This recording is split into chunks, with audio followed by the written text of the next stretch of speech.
সুপ্রিয় বন্ধুগণ, আসসালামু আলাইকুম। দূরে কাছে দেশে অথবা দেশে বাইরে থেকে প্রিয় বন্ধুরা ঠিক এই মুহূর্তে যেখান থেকে বাস্তব জীবনের গল্প শোনার জন্য আমার সাথে জয়েন করেছেন আমি আপন। আর যে আপন জীবনের গল্পের 782তম পর্বে আপনাকে বরাবরের মতো স্বাগতম জানাচ্ছি। বন্ধুরা, আজ আমি আপনাকে শোনাবো বরিশালের ছেলে মোহাম্মদ নাজিম মোল্লার জীবনের হৃদয় কাঁপানো চরম কষ্টকর এক বাস্তব জীবন কাহিনী। প্রিয় বন্ধুরা, এই নাজিম মোল্লার জীবনের গল্পের যে টাইটেল, বিয়ে ছাড়াই 5 বছর মেয়ের জামাই সংসার করে শাশুড়ি, এবং এই সংসার তিনি শুধুমাত্র নিজের ইজ্জত বাঁচানোর জন্য করে। এই ধরনের গল্পগুলো আমি আসলে প্রচার করতে চাই না, কিন্তু এই ক্যাটাগরির গল্পগুলো জানি কেন আপনারা খুব বেশি আমাকে লিখে পাঠান। আমি এই ধরনের গল্পগুলোই বেশি পাই। প্রিয় বন্ধুরা, এই গল্পটা আমি শুধুমাত্র এই জন্যই প্রকাশ করছি যে আমার অনেক প্রবাসী ভাইরা এই জীবনের গল্পগুলো শুনে তাদেরকে সতর্ক করার জন্য, যে ভাইয়েরা মাথার ঘাম পায়ে ফেলে দিনকে রাত আর রাতকে দিন বানিয়ে হাড় ভাঙা পরিশ্রম করে আপনি কষ্ট করে টাকা উপার্জন করেন, না সেই টাকা কাজের জন্য পাঠাচ্ছেন, আর এই টাকা দিয়ে আপনার পরিবার কি করছে। বরিশালের ভাই নাজিম মোল্লার জীবনের গল্পটা শুনলে আপনি অবাক হয়ে যাবেন। আমি অনুরোধ করব গল্পটা শুরু থেকে শেষ পর্যন্ত সবাই শুনুন, এবং গল্প শেষে নাজিম মোল্লাকে ঠিক আপনার মতো করে একটা মন্তব্য কমেন্ট বক্সে লিখবেন। ধন্যবাদ সবাইকে। সুপ্রিয় বন্ধুগণ, আসসালামু আলাইকুম। আমার নাম মোহাম্মদ নাজিম মোল্লা, আমার বাড়ি বরিশাল। বন্ধুরা, আমি আমার জীবনের গল্পটা শুরু করার শুরুতে আপনাদেরকে আমার পরিবারের ব্যাপারে জানিয়ে রাখি। আমার পরিবারে আমি আছি, আমার বাবা আছে, মা আছে, তাছাড়া রয়েছে আমার দাদা দাদি সহ আমার বড় একটা বোন আর ছোট একটা বোন। আমরা টোটাল 2 বোন 1 ভাই। আমাদের পরিবারটা বরিশাল শহর থেকে অনেক দূরে কোন এক প্রত্যন্ত গ্রামের এক নিম্ন মধ্যবিত্ত পরিবার। আমার বাবা পেশায় একজন ইমাম। আমাদের মসজিদে আমার বাবা ইমামতি করে। শুধু তাই নয়, আমার দাদাও কিন্তু একজন ইমাম ছিলেন। আমার দাদার ছেলে আমার বাবা ইমামতি করে, এবং আমার মায়ের চোখজোড়া স্বপ্ন ছিল যে আমার বাবার পরে আমাদের এই মসজিদে আমি ইমামতি করব। এজন্য আমার মা খুব ছোটোবেলা থেকে আমাকে অনেক বেশি পড়াশোনা করানোর জন্য চাপ দিত। এবং আমাদের এলাকায় আসলে তেমন কোনো ভালো কলেজ, স্কুল বা মাদ্রাসা ওরকম ভালো কোনো কিছুই ছিল না, কারণ আমাদের এলাকাটা ছিল একটা নদীভিত্তিক এলাকা, নদীর পাশে ছিল, যার জন্য দেখা যায় প্রতি বৎসরে আমাদের এখানে ভাঙন দেখা দিত। যখনই নদীতে জোয়ার আসতো তখনই আমাদের ঘর বাড়ি সব কিছু ভেঙে নিয়ে যাইতো। এই জন্য আমাদের স্থায়ী কোনো ঠিকানা ছিল না। দেখা যায় প্রতি বৎসরে বেশিরভাগ সময় আমরা আমাদের এলাকা ছেড়ে দূরে থাকা লাগতো। আমরা যখনই একটু চরের দিকে ঘর বাঁধতে শুরু করি, নদীর পানি সেই চরটাকে ভেঙে ছিন্ন বিচ্ছিন্ন করে দিয়ে প্রতি বৎসরে আমাদেরকে নিঃস্ব করে দেয়। এভাবেই নদীর সাথে যুদ্ধ করে আমার শৈশবের দিনগুলো কাটে। একটা পর্যায়ে আমাদের এখানে একটা মাদ্রাসা ছিল। আমিও মাদ্রাসায় পড়াশোনা করতাম। শুধু আমি নয়, আমাদের এলাকার প্রায় বেশিরভাগ ছেলেরাই ওই মাদ্রাসায় পড়াশোনা করতো। কিন্তু সর্বনাশা নদী ওই মাদ্রাসাটাকে ভেঙে ফেলে, এবং ওই মাদ্রাসাটা ভেঙে যাওয়ার পরে আমার মা মানসিকভাবে অনেকটা ভেঙে পড়ে। আমার মা চিন্তা করতেছিল যে আমাকে অন্য কোথাও পাঠিয়ে দিবে, মানে অন্য কোথাও পাঠিয়ে আমাকে পড়াশোনা করাবে। মায়ের কথা হচ্ছে যে কোনো কিছুর বিনিময় হোক না কেন আমাকে মাদ্রাসায় পড়াশোনা করতে হবে, এবং মাদ্রাসায় পড়াশোনা করে আমাকে একজন ভালো মাপের ভালো মনের ইমাম হতে হবে। এই নিরিখে মা আমাকে পড়াশোনার জন্য ঠিক এতটা তাগিদা দিয়ে যাচ্ছে। এমন করে সময়গুলো কাটতেছে। একটা পর্যায়ে মা চিন্তা করলো, আমার এক খালাম্মার বাড়ি আছে, ওনার বাড়িটা প্রায় বরিশাল শহরের কাছাকাছি। আম্মু তখন সিদ্ধান্ত নিল বরিশাল শহরের ওই কাছাকাছি আমার খালাম্মার বাসায় আমাকে পাঠিয়ে দিবে, ওখানে পাঠিয়ে আমাকে পড়াশোনা করাবে। এবং সেই উদ্দেশ্য নিয়ে আমার মা একটা সময় আমার খালাম্মার সাথে কথাবার্তা বলে। খালাম্মার সাথে কথাবার্তা বলার পরে আমার খালাম্মা আমার মায়ের এক কথা রাজি হয়ে যায়।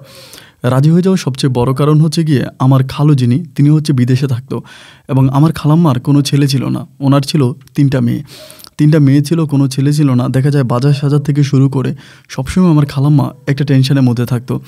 একটা ছেলে মানুষ ওনার খুব প্রয়োজন ছিল, এবং সেখানে আমার মাও যদি আমাকে পাঠাইতে রাজি হলো, খালাম্মা তো মেঘনা চাইতেই বৃষ্টি পেয়ে গেল। ওই মুহূর্তে খালাম্মা তখন আমার আম্মুর সাথে কথাবার্তা বললো যে ঠিক আছে, তোর ছেলেকে আমার বাসায় পাঠাই দে, এবং আমার বাসা থেকে মাদ্রাসা খুব কাছাকাছি, এখানে একটা খুব দিনিয়া মাদ্রাসা আমি ওকে ভর্তি করাই দিব। এখন ও পড়াশোনা করবে এবং মানুষের মতো মানুষ হবে, এই নিয়ে তুই চিন্তা ভাবনা করিস না। এই কথা যখন আমার আম্মুকে আমার খালাম্মা জোর গলায় বলে, একটা পর্যায়ে আমার মা তখন আমাকে আমার খালাম্মার বাড়িতে পাঠিয়ে দেয়। আমি তখন খুব ছোট মানুষ, অতটা বড় না। ঠিক ওই মুহূর্তে আমি আমার খালাম্মার বাড়িতে চলে আসি। তো আমার 3টা খালাতো বোন ছিল, বাট তারা আমার বয়স অনেক বড় ছিল। বাট তারা একজনের বিয়ে হয়ে গেছে। বিয়ে হয়ে যাওয়ার পরেও তিনি এখানেই থাকে, আর বাকি 2টা খালাতো বোন আছে। তো খালাতো বোনগুলোর সাথে আমিও খুব মিশে আমার খালাম্মার বাড়িতে থাকতেছি। ওখানকারই একটা মাদ্রাসা আমার খালামণি আমাকে ভর্তি করায় দেয়। আমি মাদ্রাসায় পড়াশোনা করি খুব মনোযোগ দিয়ে, এবং খালাতো বোনদের সাথে, এলাকার অন্য মানুষগুলোর সাথে আমার সম্পর্কটা খুব মধুর হতে থাকে। তো দেখা যায় এখানকার সব মানুষগুলো আমাকে অনেক সম্মান করে, শ্রদ্ধা করে, ভালোবাসে। এরকম করে দিন আর রাতগুলো কাটতেছে, আমি আস্তে আস্তে করে বড় হচ্ছি। খালাম্মার বাড়িতে আমার প্রায় 8 বৎসরের মতো কেটে যায়। ওই 8 বৎসরে আমি অনেক অংশে বড় হয়ে যাই। আমার বয়স তখন প্রায় 17 থেকে 18-র কাছাকাছি পৌঁছায়। আমি খালাম্মার বাড়িতে ওখানেই পড়াশোনা করতেছি, এবং 8 বৎসরে ওই এলাকার যত রকমের ভালো খারাপ সমস্ত মানুষের সাথে আমার খুব ভালো একটা সম্পর্ক হয়ে যায়। সবাই আমাকে অনেক আদর করে, যত্ন করে, আমাকে অনেক ভালোবাসে। সুখে দুঃখে সবাই আমার পাশে দাঁড়ায়। এরকম করে সময়গুলো কাটতে কাটতে খালাম্মার বাড়িতে একটা পর্যায়ে আমি তখন ভাবতেছিলাম যে আমাকে অন্য কিছু করা যায় কিনা। কারণ আমার আব্বা আসলে ওই সময় দেখা যায় যে মানে মাদ্রাসায় একটা, আমাদের এখানে একটা, তারপর একটা ছোটো মাদ্রাসা হয়, বাবা ওই মাদ্রাসায় শিক্ষকতা করে, তার পাশাপাশি মসজিদে ইমামতিও করে। তো আমার যেহেতু একটা ছোটো বোন আছে, এবং আমার যে বড় বোনটার বিয়ে হয়েছে, দুর্ভাগ্যবশত আমার বড় বোনটার বিয়ে হওয়ার পরে আমার দুলাভাইটা, মানে আমার বড় বোন জামাইটা, তিনি মারা যায়। তিনি হৃদরোগে আক্রান্ত হয়ে মারা যায়। মারা যাওয়ার পরে আমার ওই বোনটাকে আমরা আবার আমাদের পরিবারে নিয়ে আসি। তো যেখানে আমার 2টা বোন, বাবা মা, দাদা দাদি মিলে মোটামুটি অনেকগুলো সদস্য, একটা মসজিদে ইমামতি করলে আর একটা মাদ্রাসায় টেম্পোরারি একটা চাকরি করলে কত টাকা বেতন যে পায় এটা সবাই জানে। আমাদের এই বাংলাদেশে সবচেয়ে কম টাকা বেতনে চাকরি করে মসজিদের ইমাম সাহেবগুলা, ওদের বেতন সবচেয়ে কম। এত যে কম যেটা আসলে বলে বোঝানো যাবে না, বলতে লজ্জাও লাগে। এরকম একটা ছোটো বেতনে চাকরি করতো আমার আব্বা। তো আমার মাঝে মাঝে খারাপ লাগতো যখনই বাড়িতে যাইতাম। আমার পড়াশোনার খরচ যদিও খালামণি দিত, কখনো আমার আব্বার কাছে চাইতাম না, আর খালামণি আমাকে সমস্ত খরচ দিত। যখনই বাড়িতে যাইতাম তখনই আব্বার দিকে তাকাইলে খুব খারাপ লাগতো, অনেক কষ্ট লাগতো যে আমার আব্বা আসলে মানে এত পরিমাণের কষ্ট করেও আসলে সেই পরিমাণের মজুরিটা পায় না। দেখা যায় যে আমাদের পরিবারে সবসময় অভাব, অনটন, দুঃখ, কষ্ট এগুলো লেগেই আছে। তো এটা দেখার পর আমার নিজের কাছেও খুব খারাপ লাগা কাজ করে। সে জায়গা থেকে আমি তখন চিন্তাভাবনা করলাম যে আমি অন্যভাবে কিছু একটা করার জন্য চেষ্টা করব। অন্যভাবে করব বলতে আমি ভাবতেছিলাম যে আমি কিছু টিউশনি করব। ওই সময় মোটামুটি আমি অনেক অংশে বড় হই। তো বড় হওয়ার পর আমি ভাবলাম যে আমি কিছু টিউশনি করব, এবং টিউশনি করলে আমি মোটামুটি 2-1 টাকা বেশি ইনকাম করতে পারবো। খালাম্মার টাকা দিয়ে যদি আমার পড়াশোনাটা কেটে যায়, এবং টিউশনির টাকাটা যদি আমি আমার আব্বুর জন্য পাঠাই, আম্মুর জন্য পাঠাই, তাহলে তাদের জন্য অনেক উপকার হবে। অ্যাটলিস্ট তাদের এরকম কষ্ট করে আর থাকতে হবে না। এটা আমি তখন সিদ্ধান্ত নিলাম। নেওয়ার পরে ওই একইভাবে আমি তখন টিউশনি করার জন্য ঘুরে বেড়াচ্ছি। আর ওই সময় টিউশনি পাওয়াটাই খুব কঠিন ছিল, এত সহজে টিউশনি পাওয়া যেত না। আর আমি অত বড় কোনো মানে আমি আমার শিক্ষাও শেষ করে ফেলিনি যে আমি চাইলে একটা ভালো টিউশনি পেয়ে যাব। তারপরে গ্রামের এখানে ওইখানে বিভিন্ন মানুষদেরকে বলি যে আপনাদের কোনো পড়াশোনা করা লাগবে কিনা, টিউশনে লাগবে কিনা। তো আমি ছোটো ছোটো 2-1টা টিউশনি পাই, যেগুলো আসলে ওই সময়কার 200 টাকা দিত আমাকে এক মাসে। একজনকে পড়াইতাম 200 টাকা দিত। তো ওরকমভাবে কয়েকটা টিউশনি পাই। তো 2-4টা টিউশনি করি। এরকম পর্যায়ে একদিন একটা মহিলা, ওনার নাম হচ্ছে গিয়া সাদিয়া।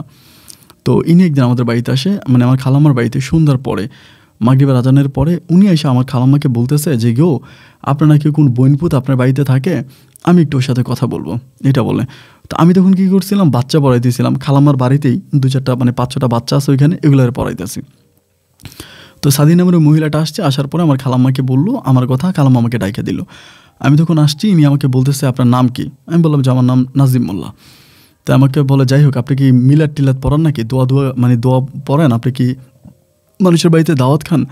আমি বললাম যে না। পরে বলে তাহলে আপনাকে মোল্লা কেন বলে? আমি বললাম আমাদের পূর্বপুরুষ সবাই মোল্লা, এবং আমার বাবাও মোল্লা ছিল, আমার দাদাও মোল্লা ছিল, আমরা মোল্লা বংশ। তো বলে আচ্ছা ঠিক আছে, ভালো কথা। তো আপনার কাছে আসছি একটা দরকারে, একটা কাজে, আপনি কি আমার একটু উপকার করতে পারবেন? এরকম করেই বললো। তো আমি বললাম যে ঠিক আছে করবো, সমস্যা কি, বলেন আপনার কী উপকার।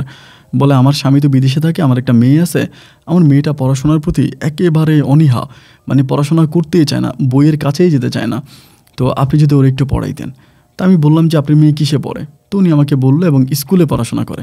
তা আমি বললাম যে আপনার মেয়ে তো মোটামুটি বড়ই আছে, এত বড় মেয়ে স্কুলে পড়াশোনা করে, আমি তো আসলে মাদ্রাসায় পড়ি, তা আমি আপনার মেয়ের কীভাবে পড়াবো বলেন?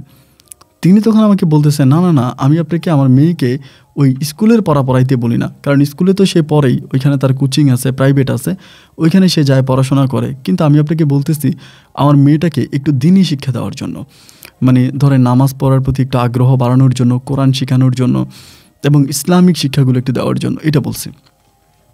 পরে আমি ওনাকে বললাম যে ঠিক আছে আপনার কথা আমি মানলাম, কোনো সমস্যা নাই, কিন্তু আপনি আমাকে একটু সময় দেন, কারণ হচ্ছে আমি এখানে অনেক বাচ্চা কাচ্চা পড়াচ্ছি, মানে ওরকম করে বলতেছি। তো এই বলে মহিলা মনে হয় আমার এই কথাটাতে একটু রাগ করছে আর কি, একটু মন খারাপ করছে, যেহেতু আমি সময় চেয়েছি, উনি চলে গেছে। তো যাই হোক, আমি এই নিয়ে কোনো কথাবার্তা বললাম না। বাচ্চাদেরকে পরে রাতের বেলায় খাইতে গেলাম, তো খালাম্মা আমার দিকে তাকে তাকে হাসতেছে। আমার খালাম্মার কিন্তু টাকার অভাব নাই, আমাকে কিন্তু পর্যাপ্ত টাকা দেয়, এটা সত্য কথা। এরপরও খালাম্মা বুঝে যে আমি টিউশন করি পরিবারের জন্য, ওটা খালাম্মা বুঝতে পারে। তো আমাকে তখন বলতেছে যে নাজিম, বাচ্চা 100টা পড়ানোর চেয়েও একটা পড়াইলে ভালো না, ওরকম করে বলে। তাই আমি বললাম যে খালাম্মা তোমার কথা আমি বুঝলাম না, বাচ্চাটা 100টা পড়ানোর চেয়ে একটা পড়াইলে ভালো মানে? পরে আমাকে বলে 100টা বাচ্চা পড়াইলে যে টাকা পাইতা, একটু আগে যে মহিলা আসছে সাদিয়া, ওনার মেয়েরা পড়াইলে সেম টাকা পাইতা। আমি তখন বললাম খালাম্মা কী বলেন আপনি, এই মহিলা কি? বলি মহিলা আমাদের গ্রামের সবচেয়ে ধনী বেটি, মানে ধনী বেটি, ওরকম করে বলে। আমি তখন বললাম কিভাবে ধনী হইল, কিভাবে? আমার খালাম্মা বলতেছিল যে আমাদের এই এলাকায় যত জায়গা সম্পত্তি আছে সবচেয়ে বেশি আছে ওই মহিলার হাজব্যান্ডের, ওনার অত জায়গা সম্পত্তি এই এলাকাতে বলে বোঝানো যাবে না, এবং ওনারই একমাত্র মেয়ে হচ্ছে সাদমিন মেয়ের নাম। তো তুমি ওই মেয়েটারে পড়াইলে ভালো টাকা পাইতে, এই মহিলা কমে তোমার 1000 টাকা দিত। তো ওই সময় 10টা বাচ্চা পড়াইলে 1000 টাকা পাই, একজনে পড়াইলে নাকি 1000 টাকা পাবো। কথাটা শোনার পর আমার খুব ভালো লাগলো। পরে আমি আর খালাম্মারে মুখের উপরে কোনো কিছু বললাম না। না বলার পরে দেন রাতটা ঘুমাইলাম, সকালবেলা উঠা আমি এবার গ্রামের 2-1টা মহিলার জিজ্ঞা এই সাদিয়ার বাড়ি আমি খুঁজে বাইর করছি, মানে সাদিয়া আন্টির বাড়ি। সকাল 10টার দিকে ওনার বাড়িতে গেছি, যাওয়ার পরে দেখলাম যে ওনার মেয়ে তখন বেরিয়ে যাচ্ছে, মানে স্কুলে যায় না, কোথায় জানি যাবে। আমার দেখেই আমি ওই সময় দাড়ি রাখতাম আর কি, আমার মুখ ভর্তি দাড়ি ছিল, টুপি পরতাম, দাড়ি রাখতাম, মানে একটু ইসলামিকভাবে চলাফেরা করার জন্য চেষ্টা করতাম, যেহেতু ইসলামিক লাইনে পড়াশোনা করেছি। তো সেই জায়গা থেকে আমাকে দেখার পরে মেয়েটা তখন দৌড় দিয়ে চলে যায়। তো ওর মা তখন আমাকে দেখে বলতেছে কী ব্যাপার মোল্লা, আমগো বাড়িতে কেন, আপনার কি সময় হয়েছে? আমি বললাম আন্টি একটু কথা বলবো, যদি আসতেন ঘরে আসার অনুমতি দিতেন। বললেন হ্যাঁ ঘরে আসেন। তো ঘরে গিয়ে বসলাম, বলে আমি বললাম যে দেখেন আপনি মনে হয় আমার উপরে রাগ করছেন, আমি আসলে আপনাকে রাগানোর জন্য কোনো কিছু বলি নাই, বিষয়টা হচ্ছে এরকম যে আপনি আমার মাফ করে দেন, আমি আসলে আপনার মেয়েকে পড়াবো, যদি আপনি আমাকে সেই সুযোগটা দেন আমি আপনার মেয়েকে পড়াবো, এবং আমি চাই আমাকে দিনই শিক্ষা দেওয়ার জন্য। পরে আমাকে বলো আচ্ছা ভালো কথা, কবে পড়াইবেন, কবে থেকে শুরু করবেন? আমি বললাম আপনি যদি বলেন আজকে রাত থেকে হলে আজকে রাতে। বলো আচ্ছা ঠিক আছে, তাহলে আপনি একটা কাজ করেন, রাতে না এসে আপনি একটু বিকেলবেলা আসেন, আসরের পরে। আসরের পরে আসলে ভালো হয় কি, যে রাতের বেলায় তো ওর ওই স্কুলের পড়া থাকে, রাতের বেলায় স্কুলের পড়াটা পড়লো, এবং দিনের বেলায় ও মানে কোরআন শরীফটা পড়লো। অথবা আপনি যদি পারেন কালকে সকাল থেকে আসেন, আসলে সবচেয়ে ভালো হয়। পরে আমি চিন্তা ভাবনা করলাম যেহেতু কোরআনই পড়াবো, দিনের শিক্ষাই দিব, তাহলে আমি সকালবেলায় আসি, কারণ সকালটা খুব ভালো। পরে আমি বললাম যে আন্টি ঠিক আছে, তাহলে আমি কালকে সকাল থেকে আসি। বলো আচ্ছা ঠিক আছে, আপনি কালকে সকাল থেকে আসেন। তারপর কী হইলো, এরপরের দিন সকাল থেকে আমি ওনার বাড়িতে যাতায়াত করতে শুরু করলাম, প্রতিনিয়ত যাচ্ছি, মেয়েটাকে পড়াইতেছি। মেয়েটা আসলে দেখতে অনেক সুন্দর ছিল, এবং তার সর্বদিক থেকে আমার খুব ভালো লাগছে। তারা পড়াইতাম, এবং যেটা পড়াইতাম সেটাই খুব সহজে মানে ব্রেনের মধ্যে নিয়ে নিতে পারতো। এরকম হয় না যে অন্য অন্য বাচ্চাদেরকে পড়াইলে মাথার মধ্যে থাকে না বা ঠিকমতো পড়তে চায় না, কিন্তু এই মেয়েটা এরকম ছিল যে আমি একটা ওয়ার্ড পড়াচ্ছি তো একটা ওয়ার্ড এসে ভালো করে তার মাথার ভিতরেই ঢুকিয়ে ফেলে, মানে এক কথায় প্রচণ্ড মেধাবী টাইপের একটা মেয়ে ছিল। দেন আমি তাকে ওরকম করে পড়াইতেছি এবং সে পড়তেছে, এরকম 1 দিন 2 দিন 3 দিন অনেক দিন ধরে আমি তার এখানে তাকে পড়াচ্ছি, তাকে করতেছি। এমন করতে করতে প্রায় 2 মাসের মতো আমি ওরা পড়াই। 2 মাস পরে ভাই একদিন আমার খালাম্মা, মানে কি বুঝা খালাম্মা এই কথা বললো, এইটার কোনো উত্তর আমার কাছে নাই। 2টা মাস পর একদিন খালাম্মা আমার হাসতে হাসতে বলতেছে, আমরা ওই মানে চান্দি পহরে, মানে চান্দি পহর বলতে মানে চন্দ্রিমা রাতে, আমি খালাম্মা আমার ওই খালাতো বোন বড়টা মিলে আমরা সবাই হচ্ছে বসে আছি উঠানের মধ্যে। তো আমার খালাম্মা আমারে বলে যে বিয়া করবি না রে, এমনি বলে নাজিম বিয়া করবি না? আমি বলে খালাম্মা বিয়ে করবো না কেন, বিয়ে তো অবশ্যই করবো, বিয়ার বয়স কেমন হয়েছে? তো আমাকে বলে যে যদি বিয়া করছি একটা কাজ কর, ওই সাদের মাইয়াটারে বিয়া কর, সাদমিনরে বিয়া কর। আমি বললাম খালাম্মা এই কী বলেন, সাদমিনরে কেন বিয়ে করব? আর আপনি হঠাৎ আমাকে সাদমিনকে বিয়ে করার কথা কেন বলতেছেন? খালাম্মা আমার বলে আরে বেকুব, এই মাইয়ারে বিয়ে করলে তুই কোটিপতি, এই মাইয়ারে বিয়ে করলেই তুই কোটিপতি। খালাম্মা এমনি বলতেছে। আমি তখন বললাম কি বললা তুমি, এই মেয়েরে বিয়ে করলে আমি কোটিপতি কেমনে হমো, এটা কোন ধরনের কথা বলতেছো? আমার খালাম্মা আমারে বলে যে তুই জানোস এই মেয়ের বাপের কত জায়গা সম্পত্তি, এই মেয়ের কোনো ভাই নাই বোন নাই, বাপ মায়ের সমস্ত জায়গা সম্পত্তিগুলোর মালিক এই মেয়ে হবে, তুই যদি ওই মেয়েরে বিয়ে করতে পারোস তাহলে তো তুই লাখপতি। আমার খালাম্মা আমার এই কথাটা বলে। তো ওইটা বলার পর আমি আর খালাম্মার সাথে কোনো উত্তর করলাম না বা কোনো কিছু বললাম না, কিন্তু ওই যে খালাম্মা আমার কথাটা বলছে এই কথাটা আমার তখন মেমোরিতে ঢুকছে। মানে মেমোরিতে ঢুকছে বলতে আমি কথাটা ভাবতেছি, বাট কাউরে কোনো কিছু বলি নাই, খালাম্মারেও বলি নাই বা ওই মেয়েরও কোনো কিছু বলি নাই, মেয়ের মারেও বলি নাই। বিষয়টা নিয়ে আমি একটু চিন্তা ভাবনা করতেছি। এমন করে মেয়েটারে পড়াইতেছি, তারই ভাই মাসখানিক পরে হঠাৎ করে মেয়েটা একদিন আমি গেলাম, যাওয়ার পরে দেখলাম যে ওদের বাড়িতে খুব ঝগড়া হইতেছে। কিন্তু আমাদের পার্শ্ববর্তী বাড়ি ছিল, খুব ঝগড়া, এবং মেয়ের মায়ের সাথে পাশের বাড়ির একটা বয়স্ক লোক, সে খুব ঝগড়া করতেছে সকালবেলা। শুধু ঝগড়া নয়, যেন মারতে আসবে এরকম একটা অবস্থা।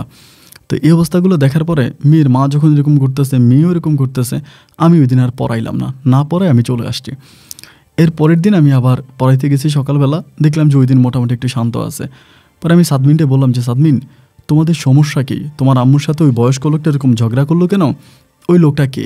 পরে সাদমিন বলতেছে যে এটা আমার দাদা হয়, এটা আমার দাদা, দুঃসম্পর্কের দাদা। এই দাদা আমাদেরকে খুব বিরক্ত করে। তো আমি তখন বললাম যে কেন? পরে বলে যে এই দাদার একটা নাতি আছে, ওই নাতিটাকে আমাকে বিয়ে করাইতে চায়। আমি তখন বললাম তো ভালো কথা, বিয়ে করাইতে চাইলে তুমি বিয়ে বসো না কেন? তোমার তো বিয়ের বয়স হয়েছে, বিয়ে বসতেই পারো। পরে আমাকে বলে আরে আপনি কি পাগল হয়েছেন? শুধু এই নাতি না, আমাদের এলাকার প্রায় সমস্ত ছেলেরা আমাকে বিয়ে করার জন্য পাগল।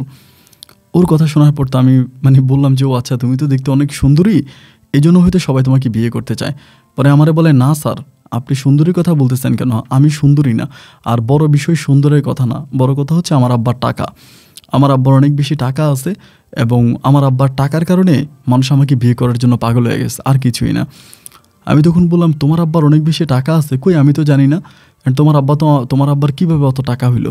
পরে আমার বলে আমাদের অনেক জায়গায় সম্পত্তি, আপনি জানেন আমাদের বিঘায় বিঘায় সম্পত্তি, আমাদের এত সম্পত্তি যে আমি আপনাকে বলে বোঝাতে পারবো না। তো ওই সমস্ত সম্পত্তির লোভেই মানুষ আমাকে বিয়ে করার জন্য পাগল হয়ে গেছে, আসলে মূলত আর কোনো কিছুই না। তো যাই হোক, আমি ওই বিষয়টা তো ওভাবে নিলাম না, বা এই নিয়ে কথা বললাম না। বলার পর না বলে আমি তখন চলে আসছি আমার মতো করে।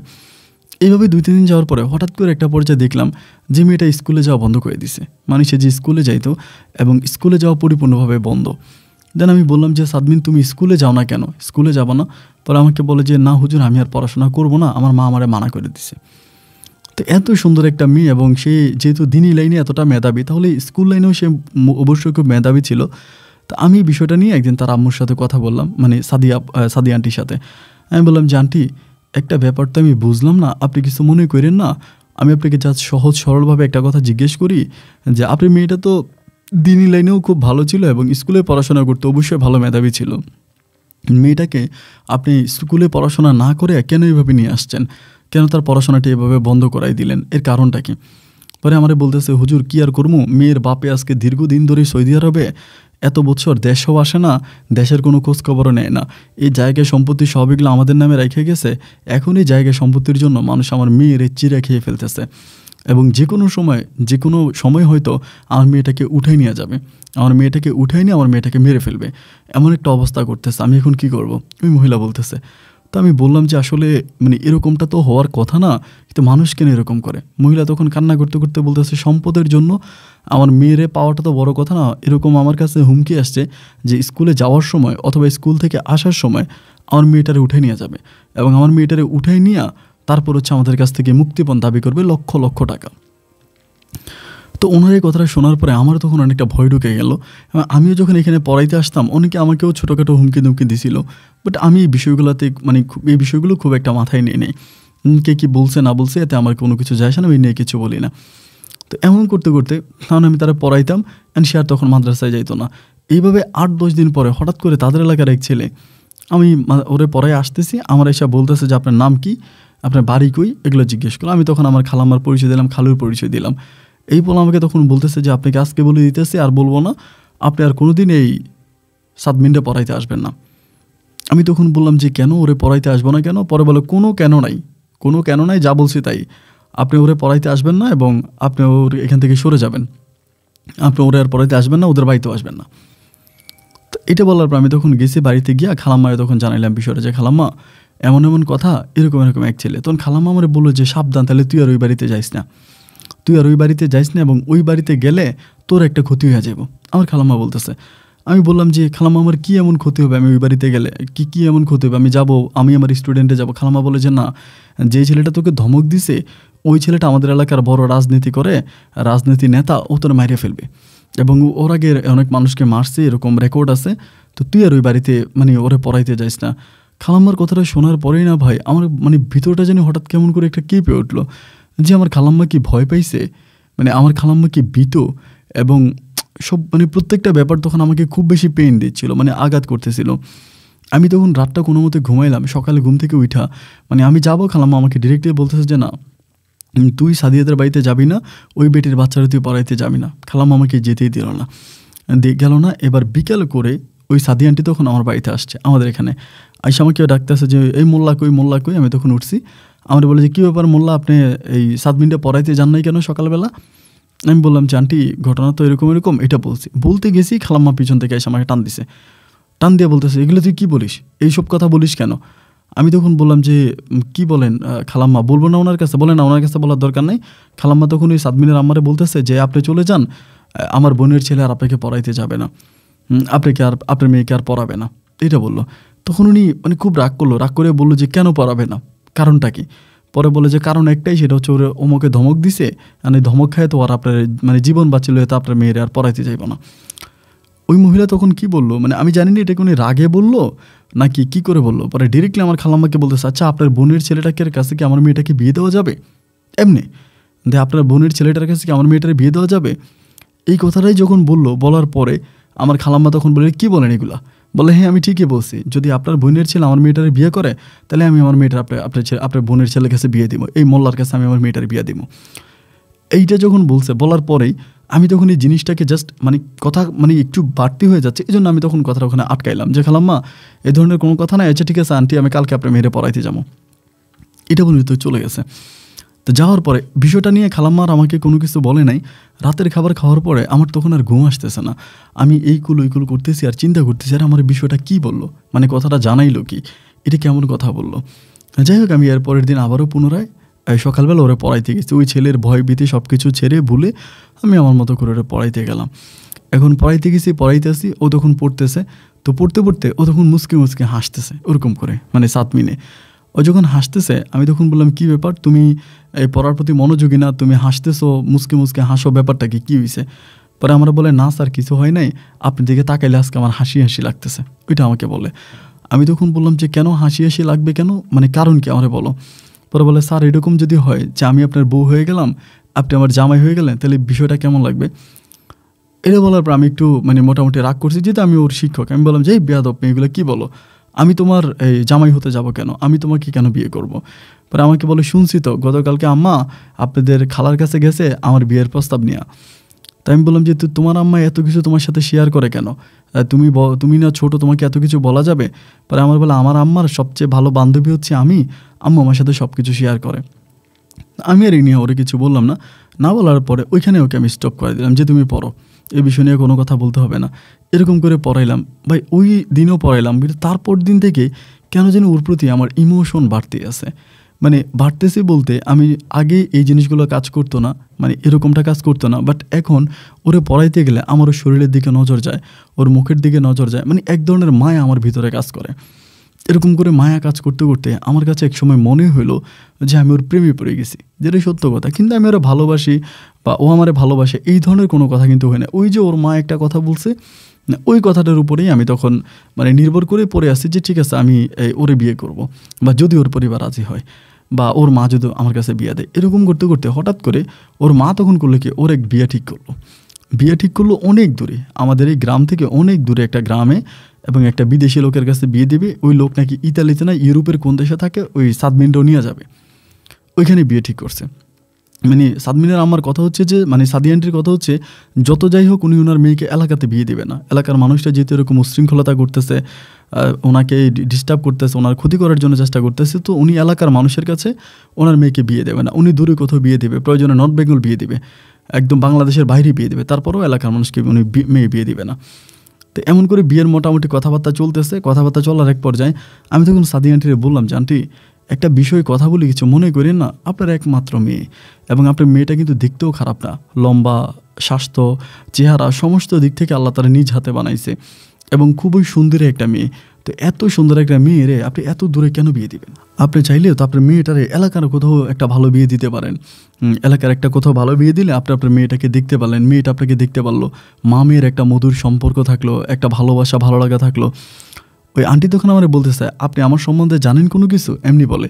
আমি বললাম যে না আমি তো আপনার সম্বন্ধে কোনো কিছু জানি না, বা কেন আপনি কি আমার উপরে রাগ করে কথাগুলো বলতেছেন? আমাকে বলে আমার স্বামী বিদেশ থাকে দীঘা, আজকে এই এলাকার মানুষগুলো আমাকে চিবিয়ে চিবিয়ে খাচ্ছে, আমাকে কত অত্যাচার করতেছে, অবিচার করতেছে সেটা আমি জানি। আর এই এলাকার কুত্তাদের কাছে আমার মেয়েটার বিয়ে দিলে আমার মেয়েটা 2 দিনের সংসার করতে পারবো না, আমার মেয়েটার সবাই মাইরে ফেলবো। ওরা তো আমার মেয়েরই বিয়ে করতে চায় না, মূলত ওরা আমার সম্পত্তির উপরে আকর্ষণ, যার জন্য আমার মেয়েটাকে বিয়ে করার জন্য কথাবার্তা বলতেছে, কিন্তু তারা আমার মেয়েকে মূলত বিয়ে করবে না, এই কথাটা উনি বলতেছে। পরে আমি বুঝাচ্ছি যে আপনি এই ধরনের পাগলামি করেন না, বিষয়টা আসলে এরকম কিছুই না, অ্যান্ড আপনি চাইলে এলাকাতেও বিয়ে দিতে পারেন, এলাকাতে বিয়ে দিলে আপনার মেয়েটা ভালো থাকবে। মানে আমি আসলে তার আমার নামটা বলতে পারি না, বাট ওই ঘুরে ফিরে এই কথাটা বলতে বলতে ইনি তখন হঠাৎ করে রাগ করে আমার বলতেছে, আরে আপনি তো বড় বড় কথা বলেন কেন, আমার মেয়ের দূরে বিয়ে দিলে আমার কষ্ট হবে, এই হবে সে হবে, আমি তো আমার মেয়েটার আপনার কাছে বিয়ে দিতে চাইছিলাম, আমি তো আপনারই বলছিলাম যে আপনি আমার মেয়েটারে বিয়ে করেন, আপনি কী করছিলেন? আপনি যদি আমার মেয়েটারে বিয়ে করতেন তাহলে তো আর আমার মেয়েটাকে আমার এত দূরে বিয়ে দেওয়া লাগে না। তো উনি যখন আমার এই কথাটা বললো তখন আমার ভিতরে একটু লজ্জাও কাজ করলো, আমার একটু কেমন কেমন জানি লাগলো যে উনি আমার এটা কী ধরনের কথা বললো বা এটা কী বললো। পরে আমি বললাম যে আমি গরিব মানুষ এবং আমি একজন হুজুর মানুষ, আমি কি মাস শেষে কোনো ইনকাম করি, বেতন পাই, আমার কি কোনো ইনকাম সোর্স আছে, আপনার মেয়েরে আপনি আমার কাছে কেন বিয়ে দিবেন, আমার মতো এরকম একটা সহজ সরল টাইপের একটা হুজুরের কাছে। পরে তিনি আমাকে বলতেছে আমি তো এরকম সহজ সরল টাইপের একটা হুজুরে খুঁজতেছি যে কিনা আমার মেয়েটারে ভালো লাগবে, ভালো রাখবে, আমাদের সাথে ঠিকমতো মিশবে, কথাবার্তা বলবো, আমাদের সাথে থাকবে, এরকম একটা হুজুরিতে আমি খুঁজতেছি, লোকেতে আমি খুঁজতেছি। তো আপনার কাছে আমার মেয়েকে বিয়ে দিতে কোনো আপত্তি নেই যদি আপনি রাজি থাকেন, আপনি শুধু একবার হ্যাঁ বলেন, পৃথিবী যেদিক যাইবে কিন্তু আমি আমার মেয়ের আপনার কাছে বিয়ে দেবো, আপনি আমার মেয়ের বিয়ে করেন, ওরকম করে। পরে আমি বলতেছি যে দেখেন আন্টি, আপনি কি এই কথাগুলো সত্যিই বলতেছেন নাকি আপনি আমার সাথে দুষ্টামি করতেছেন? যদি সত্যি বলেন তাহলে আমি আমার আব্বা আম্মাকে এই বিষয়টা জানাবো। উনি আমার বলে আমি আপনার খালার কাছেও বলছি এবং যেহেতু আপনি কথাটা আবার উঠেছেন আমি আপনার কাছেও বলছি, আপনি যদি এখনই রাজি থাকেন তাহলে আপনি একবার আলহামদুলিল্লাহ বলেন, আমি আমার মেয়ের আগে যেখানে বিয়ে ঠিক হয়েছে ওইখানে আমি আমার মেয়ের বিয়ে ভেঙে দেবো, আমি আপনার কাছে মেয়েকে বিয়ে দেবো। আমি বললাম ঠিক তো? উনি বলে হ্যাঁ ঠিক। আমি বললাম আলহামদুলিল্লাহ। আমি আপনার মেয়ের বিয়ে করব, আপনি সব কিছু ঠিকঠাক করেন, আমি আপনার মেয়ের বিয়ে করব। উনি বলে সত্যি তো? আমি বললাম হ্যাঁ সত্যি। উনি বলে দেখেন কিন্তু। আমি বললাম হ্যাঁ আমি যেটা বলছি ওইটাই, আমি মুখ থেকে যেটা বের করছি ওইটাই। আমি কালকে সকালে বাড়িতে যাব, গিয়ে আমি আমার বাপ মায়ের সাথে কথাবার্তা বলবো, আমি আমার খালার সাথে কথা বলবো, আপনি এটা নিয়ে সামনের দিকে যান। উনি বলে ঠিক আছে, তাইলে আপনার কথাই ফাইনাল, আমি আপনার কথা মানলাম, এবার আপনি এটা নিয়ে আপনার পরিবারের সাথে কথা বলেন। এবার আমি গেলাম খালাম্মার কাছে বিষয়টা বলার পরে খালাম্মা একটু চিন্তায় পড়ে গেছে, মানে টেনশনে পড়ে গেছে। খালাম্মা আমারে বলতেছে যে ওর যে চাস্তো ভাই বা জ্যাঠাতো ভাই যারা ওরে বিয়ে করতে চায় ওরা তো অনেক টাকা পয়সার মালিক, শিক্ষিত, টাকা পয়সার মালিক, সম্মানিত, প্রভাবশালী, তো ওই লোকগুলোর কাছে ওরে বিয়ে না দিয়ে কেন তোমার কাছে বিয়ে দিতে চায়, কেন তোমাকেই বিয়ে করতে হবে এই মেয়েকে, কেন তোমার কাছে বিয়ে দিতে চায়? আমার কাছে তো বিষয়টা ভালো মনে হয় না, আমার কাছে মনে হয় এখানে কোনো না কোনো কিছু একটা ঘাটতি আছে, এটা আমাকে খালাম্মা বলতেছে। আমি তখন বললাম যে খালাম্মা ঘাটতির কী পাইছেন আপনি, এখানে তো ঘাটতির কোনো কিছু নেই। উনি যদি আমার কাছে ওনার মেয়ের বিয়ে দেয় এবং আমি যদি ওনার মেয়ের বিয়ে করি তাহলে তো ভালোই, আমাদের মাঝে একটা ভালো সম্পর্ক হইলো, সব কিছু ঠিক হইলো। তো আমার খালাম্মা বলতেছে যে না রে বাবা, ব্যাপারটা আমার কাছে ভালো লাগলো না, এরপরও ঠিক আছে তুই তোর আম্মার সাথে আলাপ কর, তোর আব্বার সাথে আলাপ কর। পরে আমি বাড়িতে গেছি, এরপরের দিন বাড়িতে গিয়ে আমি আমার বাপ মায়ের এই বিষয়টা জানাইছি। জানানোর পরে আমার আব্বা আম্মা তো আর ওই মহিলাকে চিনেও না বা ওনার ওই মহিলার সাথে কখনো কথা হয়ও নাই। আমার আব্বা আম্মা তখন করলো কি, আমাকে নিয়ে আমার খালাম্মার বাড়িতে আসছে। খালাম্মার বাড়িতে এসে খালাম্মার জিজ্ঞালো, খালাম্মা তো বলতেছে যে এখন এই মহিলাকে রাগের মাথায় বিয়ে দিতে চায় না কেন বিয়ে দিতে চায় আমি তো জানি না, কিন্তু মহিলা এমনি এমনি নাকি ওর কাছে বলছে, একদিন এই মহিলা আমার কাছেও বলছে। এবার আমার আব্বা আম্মা এবং খালাম্মা তারা তিনজনে মিলে পরের দিন এই সাদি আন্টির বাড়িতে যায়, মানে সাদবিনদের বাড়িতে। যাওয়ার পরে তাদের সাথে কথাবার্তা বলে, সাদমিনের আম্মুর সাথে কথাবার্তা বলার পরে সাদমিনের আম্মু তখন বলে যে ঠিক আছে সমস্যা নাই, এখন আপনারা যদি রাজি থাকেন আমি তো আপনাদেরকে বললামই যে আমি আপনাদের ছেলের কাছে আমার মেয়েকে বিয়ে দেবো এবং এটার জন্য আমি এক পায়ে খাড়া, আমি রাজি আছি। যাই হোক আমার আব্বা আম্মার ওরকম করে বললো, পরে আমার আব্বা আম্মা তখন ওনার কথা রাজি হয়ে গেল, মানে সাদি আন্টির কথা রাজি হলো, বললো যে ঠিক আছে একটা দিন তারিখ ঠিক করবে। একটা দিন তারিখ ঠিক হলো এবং সেখানে আমার কাছে সাদিয়াকে বিয়ে দিবে। তো আমিও যদিও লোক মারপথে দু একটা কথা শুনতেছি যে সাদিয়া নাকি আমাকে সাদমিন নাকি আমাকে বিয়ে করার জন্য রাজি নেই, মানে সাদিয়ার আন্টির মেয়ে সাদমিন, ও নাকি আমার কাছে বিয়ে বসতে রাজি নেই, আমার কাছে উনি বিয়ে বসতে চায় না, মানে ও বিয়ে বসতে চায় না। এরকমও দু একটা কথা আমি ওই যে এলাকার আশেপাশে দু একটা লোকের কাছেই শুনছি। তো এলাকার লোকের কথা তো আমি আর খুব একটা বিশ্বাস করি না, যেহেতু হচ্ছে এলাকার লোকেরা ওদের ভালো চায় না, ওদের সাথে এলাকার লোকদের একটা বিশাল দ্বন্দ্ব, মানে মানুষে একটা হানাহানি যেটা বলে, ওই কারণে আমি তখন আর এই বিষয়টা নিয়ে কোনো কিছু বললাম না বলে আমি তখন এটার উপরেই পড়ে আছি যে যাই হোক উনি তো রাজি হয়েছে তাহলেই মনের মেয়ের সাথে আমার বিয়ে হবে। এমনই আল্লাহর উপরে তোয়াক্কা করে, আল্লাহর উপরে ভরসা করে তখন বসে আছি। এইভাবেই সময়গুলো কাটতেছে। কাটতে কাটতে বিয়ের দিন তারিখ ঠিক হইলো, কথাবার্তা হইলো এবং মোটামুটি খুব পারিবারিকভাবেই সুন্দর করে এই সাদমিনের সাথে আমার বিয়েটা হইলো। আলহামদুলিল্লাহ। বিয়েটা হয়ে যাওয়ার পর আমাদের বাসর ঘর হইলো আমার খালাম্মার বাড়িতেও নয়, আমাদের গ্রামের বাড়িতে, মানে আমাদের যে বাড়িতে অরিজিনাল ওই বাড়িতে নিয়ে গেছি। তো সেখানে আমাদের বাসর হলো। হওয়ার পরে এরপর থেকে আমি ওরা এখানেই রাখতেছি, ও মাঝে মাঝে ওদের বাড়িতে আসে, আমাদের বাড়িতে যায়। এইভাবেই 2টা বাড়ি মিলে ও তখন যাতায়াত করতেছে। তো এমন করতে করতে ওর মা তখন একটা দাবি রাখলো যে একটা কাজ করো, আমার যেহেতু একটাই মেয়ে, 15 দিন আমাদের বাড়িতে থাকবে, 15 দিন তোমাদের বাড়িতে থাকবে। এটা আমার মানে উনি আমাকে বললো। এই বিষয়টা যখন আমি আমার আব্বারে বললাম, আব্বা তখন এক কথায় মানা, না এটা হতে পারে না, মেয়েদেরকে কখনো তাদের শ্বশুর বাড়িতে এই বাপের বাড়িতে রাখতে নাই। মেয়েদের বাপের বাড়িতে রাখলে মেয়েরা খারাপ হয়ে যায় এবং মেয়েরা হচ্ছে মানে বেয়াদব হয়ে যায়, সোজা কথা যেটা। সো মেয়েদেরকে কখনোই তাদের বাপের বাড়িতে রাখতে নাই, মেয়েদেরকে সবসময় নিজের করে রাখতে হবে, এই শ্বশুর বাড়িতে রাখতে হবে। এবং শ্বশুর বাড়িতে রাখলে মেয়েরা ভালো থাকে, পর্দা করে, ভালোভাবে চলে, আর বাপের বাড়িতে থাকলে খারাপ হয়ে যায়। তা আমি বললাম যে মা, যেহেতু বাবারে বললাম যে বাবা, যেহেতু ওনার আর কেউ নাই, স্বামী বিদেশ থাকে, একটা মাত্র মেয়ে, আমার আব্বা বলে নিয়ে যাবা, একদিন তুমি সহ থাকবা এবং তুমি সহ থেকে আবার নিয়ে আসবা, ওইখানে রাখতে পারবা না। এই কথা আমার আব্বু আমাকে বলতেছে। তো যাই হোক, আব্বু যেভাবে বলে দিছে আমি আব্বুর কথা মতোই ওরে নিয়ে যাচ্ছি, মানে সাদমিনরে নিয়ে যাচ্ছি সাথে করে। নিয়ে গিয়া আমি 2 দিন থাকি এবং 2 দিন থেকে আমি আবার সাথে করে নিয়ে চলে আসি। এই বিষয়টাতে সাদমিনের আম্মা মানে সাদি আন্টি, তিনি মোটামুটি একটু মনক্ষুণ্ণ আর কি। মানে তিনি একটু রাগ করতেছে যে আমি কেন এই কাজটা করতেছি, কেন আমি ওকে ওই বাড়িতে পার্মানেন্টলি থাকতে দিচ্ছি না, কেন আমি যাচ্ছি আবার নিয়ে আসতেছি। উনি বিষয়টাতে মোটামুটি একটু রাগ করছে। তো রাগ করার পর আমি এই বিষয় নিয়ে কোনো কিছু বলি না। যাই হোক, উনি রাগ করুক আর যাই করুক, আমার আব্বা যেটা শিখিয়ে দিয়েছে আমি তো ওইটাই করবো, আমি ওইটাই করি। তো আবার কিন্তু এখানে আরেকটা ব্যাপার আছে যে সাদি আন্টি কিন্তু আমাদেরকে অনেক টাকা ঢুকা দেয়। মানে যখনই সাদমিন যায় গেলে সাদমিনের হাতে 5,000, 10,000, 20,000, মানে যখন যত টাকা পারে ওর হাতে দিয়ে দেয় এবং ও ওই টাকা দিয়ে আমাদের পরিবারে চলে। কারণ ওই সময় কিন্তু আমার কোনো চাকরি ছিল না, আমি কোথাও মাদ্রাসাও চাকরি করতাম না, অন্য কোনো জায়গায় চাকরি করতাম না, এখানে চাকরি করতাম। তো এইভাবে যাতায়াত করতে করতে ভাই একদিন হঠাৎ করে একটা বিষয় আমার কাছে অনেক সন্দেহমুখর মনে হলো। সন্দেহমুখর বলতে, ওই এলাকারই একজন লোক আছে, হারুন সওদাগর নামে পরিচিত, মানে মুদির দোকানদার, অনেক বড় মুদির দোকানদার ওই এলাকাতে। হারুন সওদাগর বললে মোটামুটি সবাই চেনে। ওরা বাড়ি নাকি চিটংয়ে আগে ছিল, এবার এখন বরিশালে আসছে, বিয়ে করছে, বিয়ে করে বরিশালে ঘর জামাই থাকতেছে। তো এই লোকের মানে ঘর জামাই থাকে এবং তার বউও আছে, এখানে সন্তানাদিও আছে। এই লোক একদিন আমি দেখলাম যে সুন্দর দেখে, মানে হঠাৎ করে একটু অন্যভাবে দেখলাম আর কি, আমার শাশুড়ির সাথে বসে কথা বলতেছে। একজন মানুষ আরেকজন মানুষের সাথে বসে কথা বলতেই পারে এবং কথা বলার মাঝে যতটুকু মানে মাধুর্যতা থাকা দরকার, এটা আমি ওই হারুন সওদাগরের মাঝে দেখলাম না। হারুন সওদাগর আমার শাশুড়ির একদম খুব গায়ে মিশে খুব মানে একদম কাছে গিয়ে খুব মানে নোংরা ভাষায় কথা বলতেছে আর কি। এই বিষয়টা দেখার পর আমার ভিতর তখন একটু খারাপ লাগলো যে কী ব্যাপার, এরকমভাবে কেন কথা বলবে। আমি কিন্তু বিষয়টা আমার বউরে কোনো কিছু বলি না, জাস্ট যেটা দেখে আসছি, চোখের দেখা দেখে আসছি, এই বিষয় নিয়ে আমি আর কোনো কথা বলি না। এই বিষয়টা আমি এভাবে ধামাচাপা দিয়ে রাখছি। এই বিষয়টা আমি কোনো কিছু বললাম না। না বলার পরে এমনি করে আমি তখন হচ্ছে দিন কাটাইতেছি। বাট আমি যখনই আমার শ্বশুর বাড়িতে যাই, আমি দেখি যে এই হারুন সওদাগর আমার শাশুড়ির ঘরে থাকে এবং শাশুড়ি যে রান্না করে ওনার হাতের খাবার খায়, ঘরে খায়, একদম নিজের ঘরের মতো করে ওনার, এবং এই ঘরে ওনার কাপড় চোপড়। এই কয়েকটা বিষয় দেখার পর আমার ভিতর তখন বিষয়টা খারাপ লাগলো যে কী ব্যাপার, এই লোকে এরকম করে কেন আমার শাশুড়ির সাথে থাকবে, বা ওনার অনেক লুঙ্গি প্যান্ট এটা ওইটা কেন আমার শাশুড়ির ঘরে থাকবে। এবং এটাও দেখলাম যে অনেকদিন আমার শাশুড়ি ওনার লুঙ্গি পর্যন্ত ধুয়ে দেয়।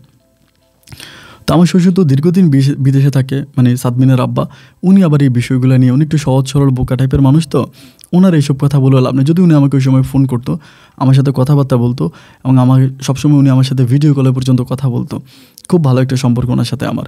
তো ভিডিও কলেও কথা বলতো, অডিও কলেও কথা বলতো, সবসময় ওনার সাথে আমার কথা হইতো। বাট আমি ওনাকে এই বিষয়টা কোনো কিছু বলি নাই।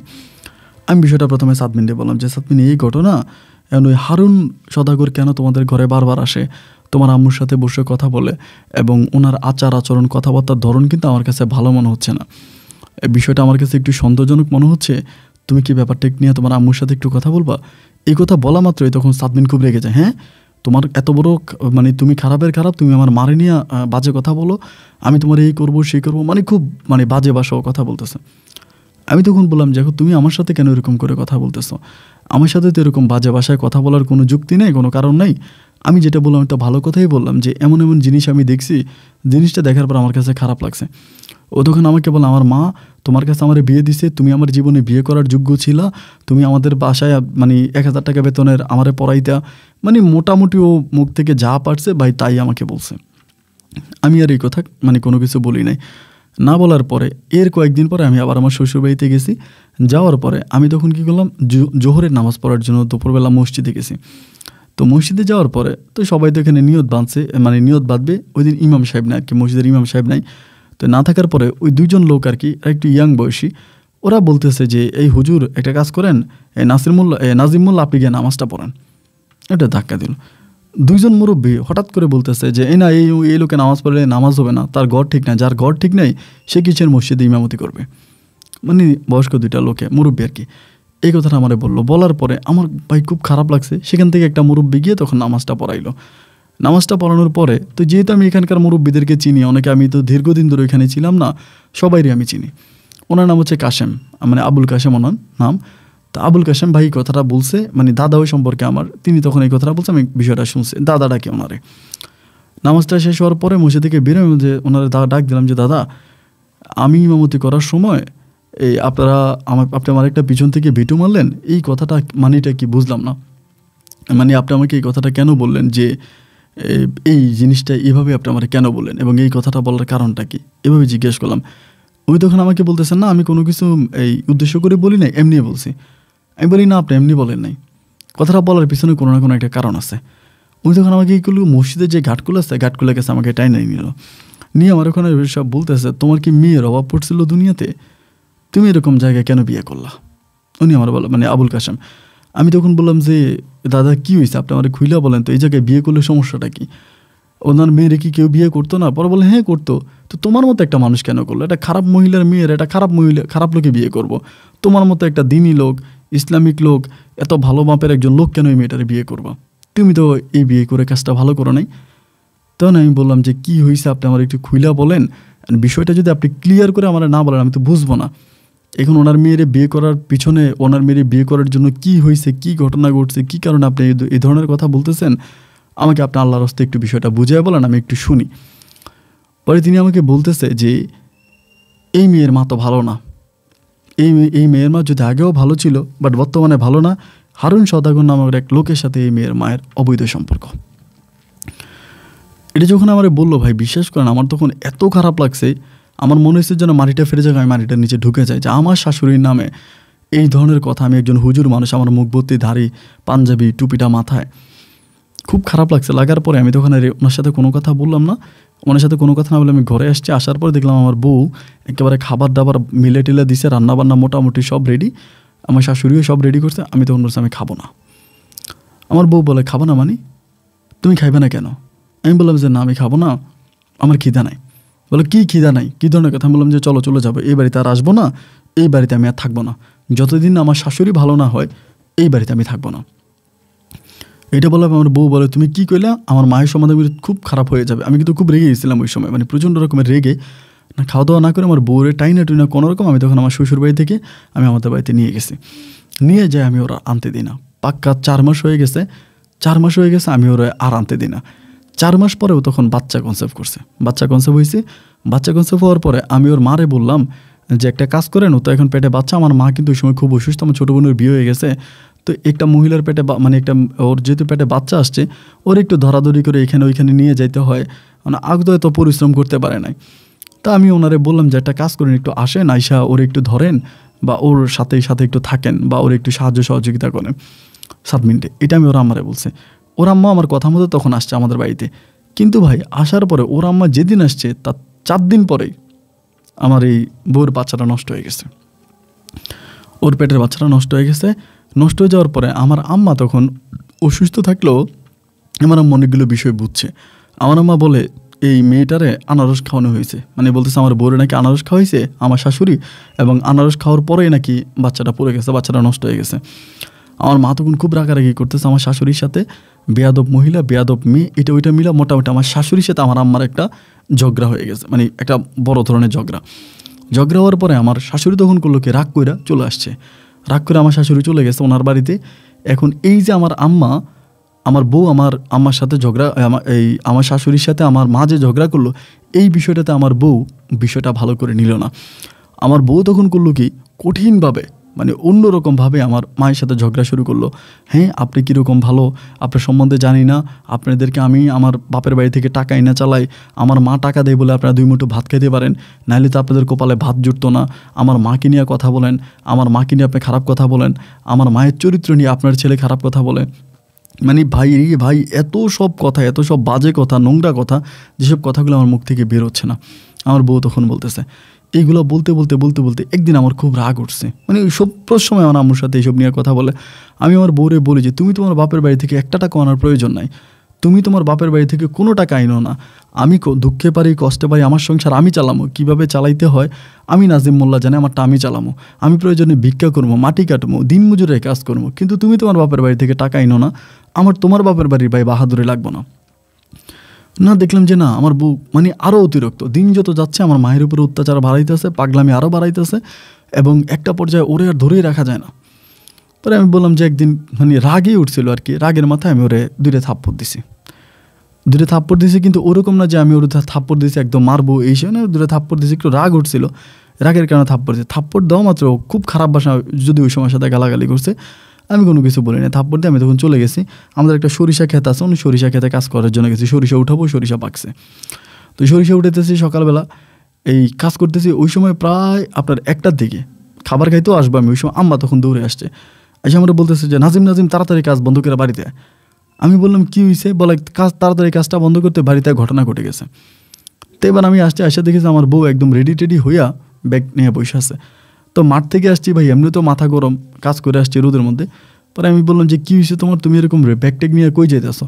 পরে বলে আমি তোর মতো ফকিরের ঘরে থাকবো না, আমি তোর মতো ফকিরের সংসার করবো না। আমি বললাম দেখো, কাজটা ভালো করতেছো না, এই কাজটা ভালো করতেছো না, তুমি এটা কী ধরনের কথা বলছো? বলে আমি তোর মতো ফকিরের সংসার করবো না, এটা বলেও চলে গেছে। মানে চলে গেছে বলতে চলে যাবে, আমি ধরতেছি রাখতেছি, মানুষ হাসাহাসি করতেছে, তো গ্রামের মানুষ তো, এই মানুষ সব কিনে দিয়ে দেখে সবাই হাসাহাসি করে, আমার নিজেরও লজ্জা লাগছে, ছেড়ে দিছি, যা কপালে যা আছে তাই হইব, যা ভালো মনে করে তাই করবো। ছেড়ে দেওয়ার পরে ও তখন করলো কি, চলে গেছে, মানে আমি ছেড়ে দিছি, আমার ছেড়ে চলে গেছে, গিয়া ওই সময় রিক্সা দিয়া ওর বাড়িতে চলে যাবে, যাইয়া বাস স্ট্যান্ড যাবে, বাসে করে চলে গেছে গা। আমি 4টার দিকে, বিকাল 4টার দিকে ওর আম্মারে কল দিলাম, ওর মোবাইল কিন্তু বন্ধ, ওর মোবাইলে আমি আর কল পাইলাম না। 4টার দিকে ওর আম্মারে কল দিলাম, কল দিয়ে বললাম কি গো মা, এই কি সাদমিন কি গেছে বাড়িতে? আমারে বলে কেন, সাদমিন আসছে না আসছে এটা জানা তোর দরকার কি রে, ফকিন্নির পুত, একদম যেভাবে সাদমিন কথাগুলো বলছে, এখন ওর মা আমার সাথে সেম ব্যবহার করে কথা বলতেছে। যাই হোক, আমি আর এই বিষয় নিয়ে কোনো কথা বললাম না বা কোনো কিছু জানাইলাম না, আমি বিষয়টাতে চুপ হয়ে গেছি। ভালো হয়েছে, গেছে গা, ওর বাপ মায়ের লোকেও থাকুক, আমার তো দরকার নেই। এইভাবে ভাই 15 থেকে 20 দিন কেটে গেছে। একটা বারের জন্য এই সাদমিন আমাদের কোনো খোঁজ খবর নেয় নাই, আমাকে 1 মিনিটের জন্য ফোন করে নেয়, আমার মাকেও ফোন করে নাই, এবং আমাদের পরিবারে কারোর সাথেও কোনো যোগাযোগ করে, আমার বোনগুলারাও ফোন করে নাই। 15 দিন পরে আমার ভিতর তখন খুব খারাপ লাগতেছে যে কী ব্যাপার, ও আসলে আমি পরিকল্পনা নিয়েছি একটু যাবো। আমার আব্বা আমাকে ডাইরেক্ট বলতেছে যে না, খবরদার ওই বাড়ির দিকে যাওয়া যাবে না, ওই বাড়ির দিকে যাবি না, এবং ওই বাড়ির দিকে গেলে অবস্থা তোর খারাপ হয়ে যাবে, তুই আর আমার বাড়িতে ঢুকতে পারবি না, আমার আব্বা আমাকে বলতেছে। আমি তখন বললাম যে আব্বা কেন এরকম করে বলতেছে? বলে আমি যা বলছি তাই, তুই ওই বাড়ির মধ্যে ঢুকবি না, তুই বাড়ির দিকে যাবি না, ওটা খারাপ বাড়ি, ওরকম আব্বা। মানে আব্বা কার মুখে কী শুনছে জানি না। তাই প্রায় 5 থেকে 6 দিন পরে আমার বউ একদিন রাত 1টার দিকে, অনেক রাত, আমার ফোন দিয়ে খুব কান্নাকাটি করতেছে সাদমিনে। সে কী হয়েছে, কাঁদতেছো কেন? তুমি আজকে এতদিন হয়ে গেল, তুমি গেলা, আমাদের একটা খোঁজ খবর নিলা না, কান্না করতেছো কেন? খুব কান্না করতেছে, মানে খুব কান্না করতেছে, চিল্লিয়া কান্না করতেছে। আমি তখন বললাম কী হয়েছে আমার কাছে বলো, কেন কাঁদতেছো, কাঁদার কারণটা কি? তাহলে আমার বলে তুমি এসে আমার একটু নিয়ে যাও, আমি এখানে থাকলে আত্মহত্যা করে মরে যাবো। তাই আমি বললাম আত্মহত্যা করে মরে যাবো মানে, তোমার আমি নিয়ে যাবো, তুমি তো তোমার আম্মার কাছে চলে গেলে, আমার লোকে রাগ কইরা, তারপরে তুমি কি কালকে আসবা না, আমি আত্মহত্যা করবো? আমি বললাম না, আত্মহত্যা করবা কেন, আমি কালকে আসবো, তুমি চিন্তা করো না, তুমি ফোন রাখো। রাতের বেলা ওরা বুঝে শুনে আমি তখন ফোনটা কাটলাম। কাটার পরে আমি তখন গেলাম হচ্ছে আমার মায়ের কাছে গিয়ে রাতে বললাম যে মা এই ঘটনা। আব্বাও তখন বলতেছে না, খবরদার ওই বাড়ির দিকে যাওয়া যাবে না, তুই যাইস না। তো আমি চিন্তা করলাম যে আমার বাপ মাই তো কোনোভাবে আমার যাইতে দিব না। সকালবেলা ঘুম থেকে উঠা কাজের উদ্দেশ্যে আমি বললাম যেটা মাঠে যাবো, কাজ আছে, লুঙ্গি পরা অবস্থায় আমি চলে গেছি আমার শ্বশুর বাড়িতে, লুঙ্গি পরা অবস্থায় চলে গেছি। যাওয়ার পরে আমার বউয়ের আমি বললাম যে সাদমিন চলো আসো, এরকম। ওর মা তখন বলছে ও কোথায় যাবে, ও কোথায়, তুই এখানে কেন আসছিস, ওরকম খুব খারাপ ভাষায় কথা বলতেছে। আমি বললাম ও কোথায় যাবে মানে, ও আমার সাথে যাবে, ও আমার বউ না, আমি নিয়ে যাবো। ও মা, যেই সাদমিন রাতের বেলা আমার সাথে এত কান্নাকাটি করলো, এত কিছু করলো, সেই সাদমিন এখন আর আসতে রাজি নেই। আমি বলেন আমি যাবো না। তাই আমি বললাম তুমি কালকে রাত্রে আমার ফোন দিয়া কাঁদলা, চিল্লাইলা, যাওয়ার জন্য এত পাগলামি করলো, এখন তুমি হঠাৎ করে যাইবা না, মানে এটা কোন ধরনের কথা? ও তখন ডিরেক্টলি আমাকে বলতেছে আপনারা কে বলছে আমি কাঁদছি, আমি চিল্লাইছি, আমি চিল্লেও না, আমি কাঁদিও নাই, এগুলো আপনার জাস্ট অভিনয়, কে আপনারা ফোন করছে? আমি মোবাইলে তখন রিসিভ কলটা বাইর করবো, ওরা আমার দেখাইতে আসি, ও বলেন আমি ফোন করি নাই, আমি ওরা কোনো ফোনই করি নাই, মিথ্যা কথা। কারণ আমি তো আমার বউ তো অনেকদিন ধরে সংসার করছি, তো মুখের দিকে তাকে ভাই আমি বুঝে গেছি যে ওর মনের মধ্যে তুফান চলতেছে, যে কথাগুলো বলতেছে চোখের পানিগুলো কিন্তু টলমল করতেছে, সে কান্না কান্না একটা ভাব। তাহলে আমি বলতেছি যে আমার শাশুড়ি বলছে কী হয়েছে, মানে আপনাদের মা মেয়ের মাঝে সমস্যা কী হয়েছে? ওবার আমার শাশুড়ি আমার গালাগালি করে, আমার বউ আমার গালাগালি করে। তাহলে বাইরে আমি কার বাড়িতে গেলাম ওরা আমার সাথে এরকম খারাপ আচরণ করতেছে। যাই হোক, একদম রাগ করে আমি এখান থেকে চলে আসছি। তারই সপ্তাহখানিক পরে আমার শাশুড়ি আমার ফোন দিয়ে বলতেছে যে নাসিম মোল্লা, আমার মেয়ে তোমার ডিভোর্স করব। আমি বললাম আমার অপরাধ? বলো কোনো অপরাধ নাই, আমার মেয়ে তোমার ডিভোর্স করব, তুমি ডিভোর্স পেপারে সিগনেচার করে দিও। উনি যেমনি কইল ঠিক তেমনি সপ্তাহখানিক পর উনি কোর্টের মাধ্যমে আমার ডিভোর্স লেটার পাঠাই দিল, আমার শাশুড়ি, আমার বউয়ের ডিভোর্স লেটার। তাই পাঠানোর পরে আমার আব্বা আম্মু বলতেছে গেছে ভালো হয়েছে, এই নিয়ে তুই কোনো কথা বলিস না, এই মেয়েটা বেয়াদব ছিল, তার মাও বেয়াদব ছিল, আল্লাহ আম করে বাঁচাইছে, আল্লাহ আমাদেরকে রহমত করছে, এদের সাথে কোনো কথা বলার প্রয়োজন নেই, ওই মেয়ের সাথে আর কোনো কথা বলবি না, তুই বাদ দে, আমার আব্বু বলতেছে। কিন্তু ভাই এই যে ডিভোর্স লেটারটা আমারে পাঠাইলো, এই পুরোটা ব্যাপার আমার কাছে একটা কৌতূহল এখানে কিন্তু রয়ে গেছে। মানে আমার কাছে মনে হচ্ছে যে আমার বউ, সে আমাকে রাতের বেলায় ফোন দিয়া বললো যে তুমি আসো আমার নিয়ে যাও, নাহলে আমি আত্মহত্যা করবো। সকালবেলা যাওয়ার পর আমার বউ বলে আমার ফোন দেয়ই নাই, ওই কান্নাকাটি করতেছে, আবার ওর মাকে দিকে তাকে ও কেমন যেন একটু ভয়ও পাইতেছে। সব কিছু ব্যাপারে মিলে আমার কাছে তখন ব্যাপারটা খুব সন্দেহজনক মনে হইলো যে এরই মাঝে আবার হঠাৎ করে সপ্তাহখানিক পরে আমাকে ডিভোর্সও করে দিল। মানে প্রত্যেকটা ব্যাপার আমার কাছে মানে খুবই দুর্বিষহ মনে হচ্ছে, যেখানে কিছু না কিছু একটা আছে এবং কোনো না কোনো একটা ব্যাপারকে কেন্দ্র করে এই ধরনের সমস্যাগুলো হচ্ছে। এখন এই সমস্যাটা কোথায়, আমাকে এটা খুঁজে বের করতে হবে। এর কিছুদিন পরে মানে আমাকে ডিভোর্স লেটার পাঠানোর পর আমি তখন আস্তে আস্তে করে ইনকোয়ারি করতেছি সমস্যাটা কী হয়েছে এটা জানার জন্য। কিন্তু রে ভাই এর কয়েকদিন পরে আমি এমন এক খবর পাইছি, যেটা খবর পাওয়ার পরে আমার কাছে মনে হয় যেন আমি দুনিয়াতে নাই, মানে আমি দুনিয়াতে নেই, আমার অবস্থা মানে আমার বিষয়টা এরকম হয়েছে। আর এরই মাঝে আমার শ্বশুরও কিন্তু আমার সাথে কথা বলে না, মানে আমার শাশুড়ি যে আমার শ্বশুরে কী বলছে কী বুঝাইছে সাদমিনের আব্বু আর আমার কোনো কল টল দেন, আমার সাথে কোনো কথা বলে না। আমি নিউজ পাইলাম যে আমার শাশুড়ির সাথে যে হারুন সওদাগরে আমি দেখছি যেরকম খারাপ কাজ করতে, বা অনেকবার আমি অনেকভাবে দেখছি, আমার বউ সাদমিনকে নাকি এই হারুন সওদাগরের কাছে বিয়ে দিতেছে। হারুন সওদাগরের কাছে বিয়ে দিবে কথাবার্তা চলতেছে।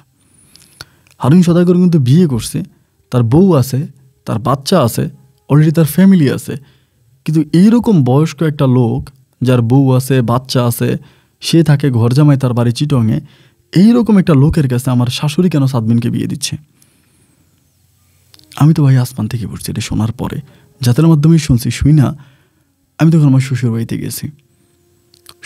গেছি। যাওয়ার পরে আমি ঘরে ঢুকছি সন্ধ্যার দিকে, মাগরিবের পরে ঘরে ঢুকার পরেই আমার বউ বসে আছে। আমি বললাম যে সাদমিন, তুমি তো আমারে ডিভোর্স করে দিয়েছেন, তুমি তো আমার বউ না এখন, আর তোমার উপর তো আমার কোনো অধিকার নাই, আর আমি কোনো অধিকার খাটাইতেও চাই না। তোমারে জাস্ট একটা কথা জিজ্ঞেস করতে চাই, মেহরবানি করে যদি পারো আমার এই কথাটার জবাবটা একটু দিও যে কী হয়েছিল, ঘটনাটা কী কারণে আমার সাথে তোমরা এমনটা করতেছো। ও তখন আমার দিকে তাকে আসছে, কিছু বলে না। এরকম অবস্থা, এই অবস্থার ভিতরে আমার শাশুড়ি তখন পিছন থেকে ঘরে ঢুকে চিৎকার দিছে, এই কে আসো, আয় বাসারে ভরে দিছে চিৎকার দেওয়ার সাথে তো ওদের বাড়ির 8-10 জন ছেলে তখন দৌড়ে আসছে। আইসে মানে কোনো কথা নাই, মানে এনে কী হইলো না হইলো কোনো কিছু জিজ্ঞেস করলো না আমার এই ঘর থেকে বের করে গরুর মতো পিটাতে শুরু করছে।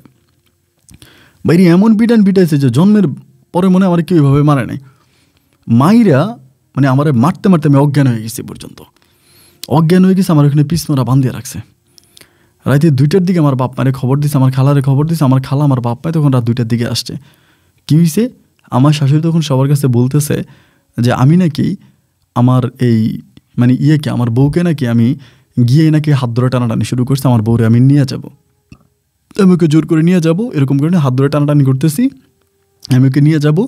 আমি বললাম যে আরে ভাই ওর হাত ধরা থাক দূরের কথা, আমি ওর কাছ থেকেও কম করলে 10 হাত দূরে থেকে ওর সাথে কথা বলছি না। আমার শাশুড়ি বলে হ্যাঁ এরকম জোর করে আমার মেয়ের হাত ধরে টানাটানি করছে। অবাক করা ব্যাপার, আমার বউ সাদমিন সেও একই কথা বলেছে, হ্যাঁ আমার হাত ধরে এরকম টানাটানি করছে দেখে আমার আম্মা চিৎকার দিছে। সকালবেলা কোনো কথা নাই বার্তা নাই, ওর মা থানাতে ফোন করছে, পুলিশ আইছে, পুলিশের কাছে বলতেছে এরকমভাবে আমার মেয়েরা অত্যাচার করছে, অবিচার করছে। এরপরে নারী নির্যাতনের মামলা আমরা করতাম, আর করি নাই, ও হুজুর মানুষ, দিনদার মানুষ, এটা চিন্তা ভাবনা করে আমরা ওরা ডিভোর্স করে দিছি। কিন্তু এখন ও এরকম এসে আমার মেয়েরা উঠায় নিতে আসছে। পুলিশ আমাকে নিয়ে গেছে, কোনো কথা নাই, নিয়ে গেছে, নিয়ে যাওয়ার পর আমার কাবিনের টাকা দিতে হবে। মানে এতদিন তো ভাই বাইসা গেছে, কাবিনের টাকার কথা বলে নাই, এখন তার আমার কাবিনের টাকা দিতে হবে। আমি কি আর বলবো, দুঃখের কথা। আমার বড় বোনেরে আমরা শেষে আরেকটা বিয়ে দিই। আমার ওই বড় বোনের জামাইয়ের নামে সমিতি থেকে আমি তখন লোন উঠাই, কিস্তি উঠাই, যেটা বলে গ্রামের বাসায় কিস্তি উঠাই। আমার কাবিনে 3 লাখ টাকা, 2 লাখ টাকা ওখান থেকে কিস্তি উঠাই। 1 লাখ টাকা আমরা ব্যাংক থেকে আমার বাড়িঘরগুলো বন্ধক দিয়ে টাকা নিয়ে 3 লাখ টাকা আমি তখন আমার এই বউরে দিই। কারণ 3 লাখ টাকা কাবিনের টাকা দেওয়া লাগবে, নাইলে আমার অস্তিত্ব থাকবে না। এই কাবিনের টাকাটা দিয়া কোনো রকমই আমি তখন আমার জীবনটা বাঁচিয়ে আসছি। আসার পরে আমি এই বিষয় নিয়ে কোনো কথা বলি না। একইভাবে ভাই এই কাবিনের টাকা দিয়ে সব কিছু, এর থেকে তো অনেকগুলো মাস কেটে গেছে, অনেক ঝামেলা গেছে, অনেক মাস গেছে। কীভাবে আমার বউ আবার আমার ফোন দিয়ে কান্নাকাটি যে নাজিম তুমি এসে আমার নিয়ে যাও, তুমি না নিলে আমি আত্মহত্যা করবো, আমি বিষ খাবো, আমি ফাঁসি দিব, আমি মরে যাব। এইবার ভাই রাগ উঠছে, সেই রাগ উঠছে এইবার ওর একদম ইচ্ছা মতো গালাগালি করছে যে তুই বেয়াদব, তুই এরকম, তুই সেরকম, আমি তোর এই করবো সেই করবো, তোরে আমি এটা করবো, খুব গালাগালি করছে। গালাগালি কইরা ফোনটা আমি কেটে দিয়ে নিজে নিজে চিন্তা করতেছে এটা কী হইতেছে ঘটনাগুলা, এই যে ঘটনাগুলো ঘটতেছে এগুলো কি ঘটতেছে। পরের দিন আমি ওই গ্রামে গেছি, যাওয়ার পরে শুনলাম 4 দিন পরে, মানে যেদিন আমি গেছি ওই 4 দিন পরে আমার বউয়ের বিয়ে। এই হারুন সদাগরের সাথে মোটামুটি কথাবার্তা সব হয়ে গেছে, এদের মাঝে সমস্ত কথাবার্তা ফুল অ্যান্ড ফাইনাল, বিয়ে হয়ে যাবে 4 দিন পরে। আমি খালামার বাড়িতে যাই, শুনতেছি সবাই আমারে বলতেছে যে আপনার বউর তো আবার বিয়া। তো কী আর করবো ভাই, নিজেও হুজুর মানুষ। আমি ওই দিন ওইসব ওদের মসজিদে গিয়ে নামাজও পড়তাম না, এইসব কারণে মসজিদেও যেতাম না, নামাজও পড়তাম না, মানুষ খারাপ বলবে এই জন্য নামাজও পড়তাম না। পরে এরকম কথাবার্তা শুনতেছি লোকেরা, 4 দিন পরে বিয়া। আমি আর এই বিষয়টা নিয়ে কোনো কথা বললাম না। আমি তখন চলে আসছি, মানে ওদের এখান থেকে চলে আসছি, ওদের এখান থেকে চলে আসার পরে 4 দিন পরে বিয়ে। আমি আর মাতি না, 4 দিন পরে বিয়ে হয়েছে। এবং বিয়ে হওয়ার পরে যেদিন বাসর হইলো, বাসর করার পরের দিন আমি খবর পাইলাম, আমার খালাম্মা আমার ফোন করে বলতেছে ঘটনা তো খারাপ, সাদমিন তো হসপিটালে। কারণ সাদমিন বিষ খাইছে। কি বিষ খাইছে বলে, হ্যাঁ বিষ খাইছে, ওই হসপিটালে আছে। পরে আমি হসপিটালে গেছি। হসপিটালে যাওয়ার পরে দেখলাম যে মানে ওর অবস্থা মোটামুটি ওয়াশ করছে, অনেক মানুষ বসে আছে, ওর অন্য ঘরের মানুষ টানুষ অনেকগুলো বসেছে। আমি দেখছি, দেখার পরে ওর 2টা ওর কি জানি হয় বোন আর কি, 2টা বোন ওইখানে বসে আছে, ওর মা কিন্তু নাই। ওই 2টা বোনের ইশারা দিছে তোরা চলে যা, হুজুর একটু মোল্লার একটু দিকে আইতে বল। তো ওই বোন 2টা তখন উঠে গেছে, আমি গেছি আর আমার হাতটা ধরে কাইনটা দিছে, কান্না করতেছে। আমি বলি যে কাঁদতেছো কেন, কী কারণে কাঁদতেছো? আমারে বলে তুমি আমার মায়েরে বাঁচাও, আমারেও বাঁচাও, আমার আব্বার সাথে যোগাযোগ করো, আমার আব্বার সাথে যোগাযোগ করো, আমারেও বাঁচাও, আমার মায়েরও বাঁচাও। এই কথা বলে আমার হাত ধরে কান্নাকাটি করতেছে। এর ভিতরে ওর আম্মা মানে পিছন থেকে ঢুকার পরে তুই এখানে কেন রে, তুই এখানে কেন রে, আমারে বলতেছে। এই মতে আমার বউ আবার চেঞ্জ, আবার আমার হাত ছেড়ে দিয়ে আমার সাথে খারাপ ব্যবহার করতেছে যে তুমি কেন আসছো, কী কারণে আসছো, তোমারই কি আসতে বলছে। আমি তুমি বিষ কেন খাইছো? বলে আমি বিষ খাইছি, এখন তো তুমি আমার স্বামী না, আমি বিষ খাই, আমি মরি, আমি যাই, তুমি কেন? এখান থেকে বেরোলাম। বেরোয়ার পর হসপিটালের গেটে বইসা দারোয়ানদের যে চেয়ার আছে, ওই চেয়ারে বসে বসে চিন্তা করতেছি যে কী রে বাবারে, এগুলো কী হইতেছে আমার সাথে। আমি হিসাব মিলাইতেছি, একটা হিসাব মিলে যাচ্ছে আরেকটা। এই আমার বউ শাশুড়ির মাঝে কি হয়েছে, কি কারণে এরকমটা করতেছে। এমন করতে করতে এবার আমি আপনার এই হারুন সদাগরের সাথে যোগাযোগ করলাম, যে বলে আপনার সাথে আমি একটু কথা বলবো, একটু দেখা করবো, উনি বলে আসেন। তো ওনার কাছে গেছি, যাওয়ার পরে সামনাসামনি হয়ে জিজ্ঞেস করতেছি যে আপনার ঘটনা কি, আপনি এরকম বয়স্ক একটা লোক, আপনি কেন আমার বউ এই সাদমিনকে বিয়ে করতে চান, বা কেন এই বিয়েটা কেন করলেন, এবং করার পরে কেন আজকে এরকম একটা ঘটনা ঘটলো। উনি আমার বলতেছে আপনি এই কথা বলার কি, মানে খুব খারাপ ভাষা আমার সাথে কথা বলতেছে, খারাপ ভাষায় কথা বলতে, তাও বুঝতে পারতেছি না। আমি ওনার সাথে চলে আসছি, চিন্তা করতেছি যে এখানে মূল কোথাও না কোথাও একটা ঝামেলা কিন্তু আছে, মানে কী ঝামেলা আছে এটাই বুঝতে পারতেছি না, যে কী ঝামেলার কারণে এরকম ঘটনাগুলো ঘটতেছে। 4 দিন পরে আমি খালাম্মারে ফোন দিয়ে বললাম, খালাম্মা একটা কাজ করেন আপনি, সাদমিন তো বিষ খেয়েছে, সাদমিন তো আবার ওদের বাড়িতে আছে, ওর অবস্থা ভালো না, খুব খারাপ। আমি খালাম্মার বাড়িতে গেছি, আসরের নামাজের পরে জিয়া রাত্রেবেলার সময় খালাম্মারা বিল্ডিং দিছে, খালাম্মাদের বিল্ডিংয়ের কাজ হয়েছে। আমার খালাম্মার একটা কাজ করেন, আপনি গিয়া আমার শাশুড়ি সাদিয়ার একটু ডাইকে আনেন, আমার শাশুড়িরে। আমার খালাম্মা বলে আমার কি মাথা খারাপ নাকি, আমি ওই বাড়িতে যাবো? আমি তো জীবনেও যাবো না। আমি বললাম খালাম্মা আপনি যান, আপনার কাছে আমার অনুরোধ, আপনি যান, গিয়া আমার শাশুড়ির একটু ডাইকে আনেন, আমি একটা বিপদে আছি, আমি একটু বিপদে ডাইকে আনেন। পরে উনি বলেন না আমি পারুম না। পরে খালাম্মার অনুরোধ করার পরে খালাম্মা তখন লাস্ট পর্যন্ত গেছে, যাই আনছে, আইনা কথা বলতেছে, এই রুমের ভিতরে ঢুকছে। ঢুকার পরেই আমার শাশুড়ি আমার দেখেই মানে রুমের ভিতরে ঢুকে যখন আমার দেখছে, দেখা মাত্র সে মানে পিছনের দিকে চলে যায়। আমি দৌড়ে হাত ধরছি, ধরে খালাম্মার বললাম খালাম্মা আপনি বারণ। উনি বলে তুই কি আমার মারবে নাকি? মারবে না। না খালাম্মা আপনি বের হন। খালাম্মারে বের করে দিয়ে দরজাটা আটকা দিছি। দরজাটা আটকে আমি বললাম যে দেখেন আপনি এখানে চিৎকার করেন, চেঁচামেচি করেন, যাই করেন, এটা কিন্তু কেউ শুনবো না, বাইরের কোনো মানুষ কিন্তু এই শব্দটা শুনবে না। আপনি এখানে বসেন, আপনি জায়গায় বসেন, আপনি জায়গায় বসেন, এখানে বসেন, ঠান্ডা মাথায় এখানে বসেন, শান্ত হয়ে বসেন। পর বলে হ্যাঁ বসছি। কী হয়েছে? তুই আমার এরকম করতেছস কেন? তুই কি আমরা মারবি? আমি বললাম যে না মারবো না, আমি আপনারা মারবো না, আমি আপনার কিছু করবো না, আপনি আমার মা, আমি কেন সন্তানের মায়ের গায়ে হাত দিব? আমি তো এত বড় বেয়াদব না, আমি দিনের পথে চলছি, ইসলামের পথে চলছি, দিনে কাজ করছি, আমি একজন দিনদার মুসলমান, আমি কেন আমার মায়ের গায়ে হাত দিব? এই কথাটা বইলেই ধরেন ওনারা পাড়া ধরে চিৎকার দিয়ে কেন্দে উঠছে, চিৎকার দিয়ে বলতেছে যে আপনি আমার মা, আপনি আমার কাছে সত্য কথাটা বলেন, কি হয়েছে? কেন আপনি আমার বউটারে আমার কাছ থেকে এইভাবে নিয়ে আসলেন? আইনা আপনার স্বামীর বয়সে, আপনার বয়সে একজন বয়স্ক লোকের কাছে, বিবাহিত যার বউ আছে, বাচ্চা আছে, তার কাছে আমার বউটারে বিয়ে দিতেছেন, এবং শুধু তাই নয় আমার বউটা 20 পর্যন্ত খাইল। কেন আপনি এই কাজটা করতেছেন? আমি আপনার 2টা পায়ে ধরে, আপনি আমার মা, আপনি আমার কাছে সত্য কথাটা বলেন, কি এমন আমার বউ আপনার সামনে একরকম, গোপনে আমার সাথে কথা বলে, আপনি আসলে কথা বলে না, সে বিষ খায়, সে মরে যায়, কি হয়েছে মা? আপনার 2টা পায়ে ধরে আপনি আমার বলেন। তখন দেখলাম তো ওনের চোখের পানিগুলো অঝরে ঝরতেছে, উনিও কাঁদতেছে। কাইন্দেন না, আপনি আমার কাছে সত্য কথা বলেন না, কাইন্দা আপনি আমার কাছে বলেন কি হয়েছে, কান্নাকাটিটা কইরেন না। পরে আমারে বলে আমার মেয়ে বিষ খাইছে, 2 দিন পরে আমিও বিষ খাম। তাই আমি বললাম আপনার মেয়েও বিষ খাইছে, আপনিও বিষ খাইবেন কেন? পরে বলে আমি বলতে পারুম না। আমি বললাম দেখেন আপনার 2টা পায়ে ধরি, আপনি আমার কাছে সত্যটা বলেন, কারণ আপনি যদি সত্যটা না বলেন তাহলে 3টা জীবন শেষ, আমিও শেষ, 4টা জীবন শেষ হয়ে যাবে। আপনিও শেষ, আপনার স্বামীও শেষ, আমিও শেষ, আমার বউ তো গেছেই, আমার পরিবারটাও শেষ হয়ে যাবে। আপনার 2টা পায়ে ধরে আপনি মা আমার কাছে সত্য কথা বলেন, কি কারণে, কি ঘটনায় আপনি এই ঘটনাগুলো ঘটাইতেছেন? আমি জানি সাদমিন এগুলো ইচ্ছা করে করতেছে না, আপনি করাইতেছেন, সাদমিন করতেছে, কিন্তু কি এমন কারণে সাদমিন এই ধরনের কাজগুলো করে আপনি করাইতেছেন? উনি কান্নাকাটি করতেছে, কান্নাকাটি করে করে মোবাইলের মধ্যে কি জানি দেখতেছে, হাতের মোবাইলটার মধ্যে কি জানি দেখতেছে, মানে কান্নাকাটি করতেছে আর দেখতেছে। আমি তখন মোবাইলটা টান দিয়ে হাত থেকে নিয়েছি, মোবাইলটারে ভাই টান দিয়ে হাত থেকে নিয়ে মোবাইলের ডিসপ্লের ভিতরে আমি যেটা দেখলাম, দেখার পর আমি আর দুনিয়াতে নাই। আমি দেখলাম আমার শাশুড়ির এমন কিছু ভিডিও এই মোবাইলের মধ্যে, একদম উলঙ্গ। দেখার পর আমি তো অবাক, কী ব্যাপার? আমি শাশুড়ি বললাম এগুলো কি? উনি তখন ফোনটা টান দিয়ে নিয়ে এটা একটা আসার দিয়ে ফোনটা ভেঙে ফেলছে আমার সামনে, খুব জোরে আসার দিছে, একদম ফোনটা জায়গায় শেষ। এই কান্না করতে করতে বসে গেছে, মাটিতে বসে শুয়ে গেছে। আমি বললাম কী হয়েছে মা? বলেন কী হয়েছে মা? আমি আপনার বাড়িতে গেছি, আমি আপনার নিজাতে খাওয়াইছি, বাজার করে দিয়েছি, আমি আপনার সন্তান, আপনার ছেলে না, আমি আপনার ছেলে। কি হয়েছে মা? আপনি আমার কাছে বলেন, এই ভিডিও কেন আপনার ফোনে? আপনি কেন নিজের এরকম ভিডিও করছেন? পরে বলে এই ভিডিও শুধু আমার কাছে না, এই ভিডিও হারুন সওদাগরের কাছেও আছে। আমি বললাম আপনার এরকম ভিডিও হারুন সওদাগরের কাছে গেল কি করে? উনি বলে আমি দিছি। আমি বলি আপনি আপনার এরকম গোসল করার ভিডিও কেন হারুন সওদাগরকে দিছেন?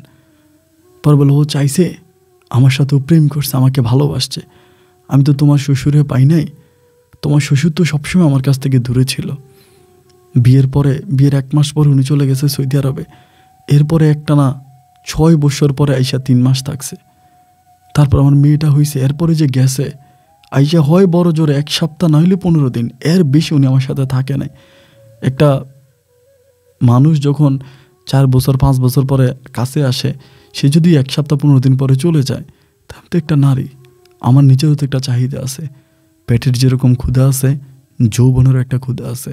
যৌবনের ক্ষুধায় আমি পাগল হয়ে যাচ্ছিলাম, আর এই পাগল হওয়ার মুহূর্তে হারুন সওদাগর আমার জন্য খাবার নিয়ে আসে।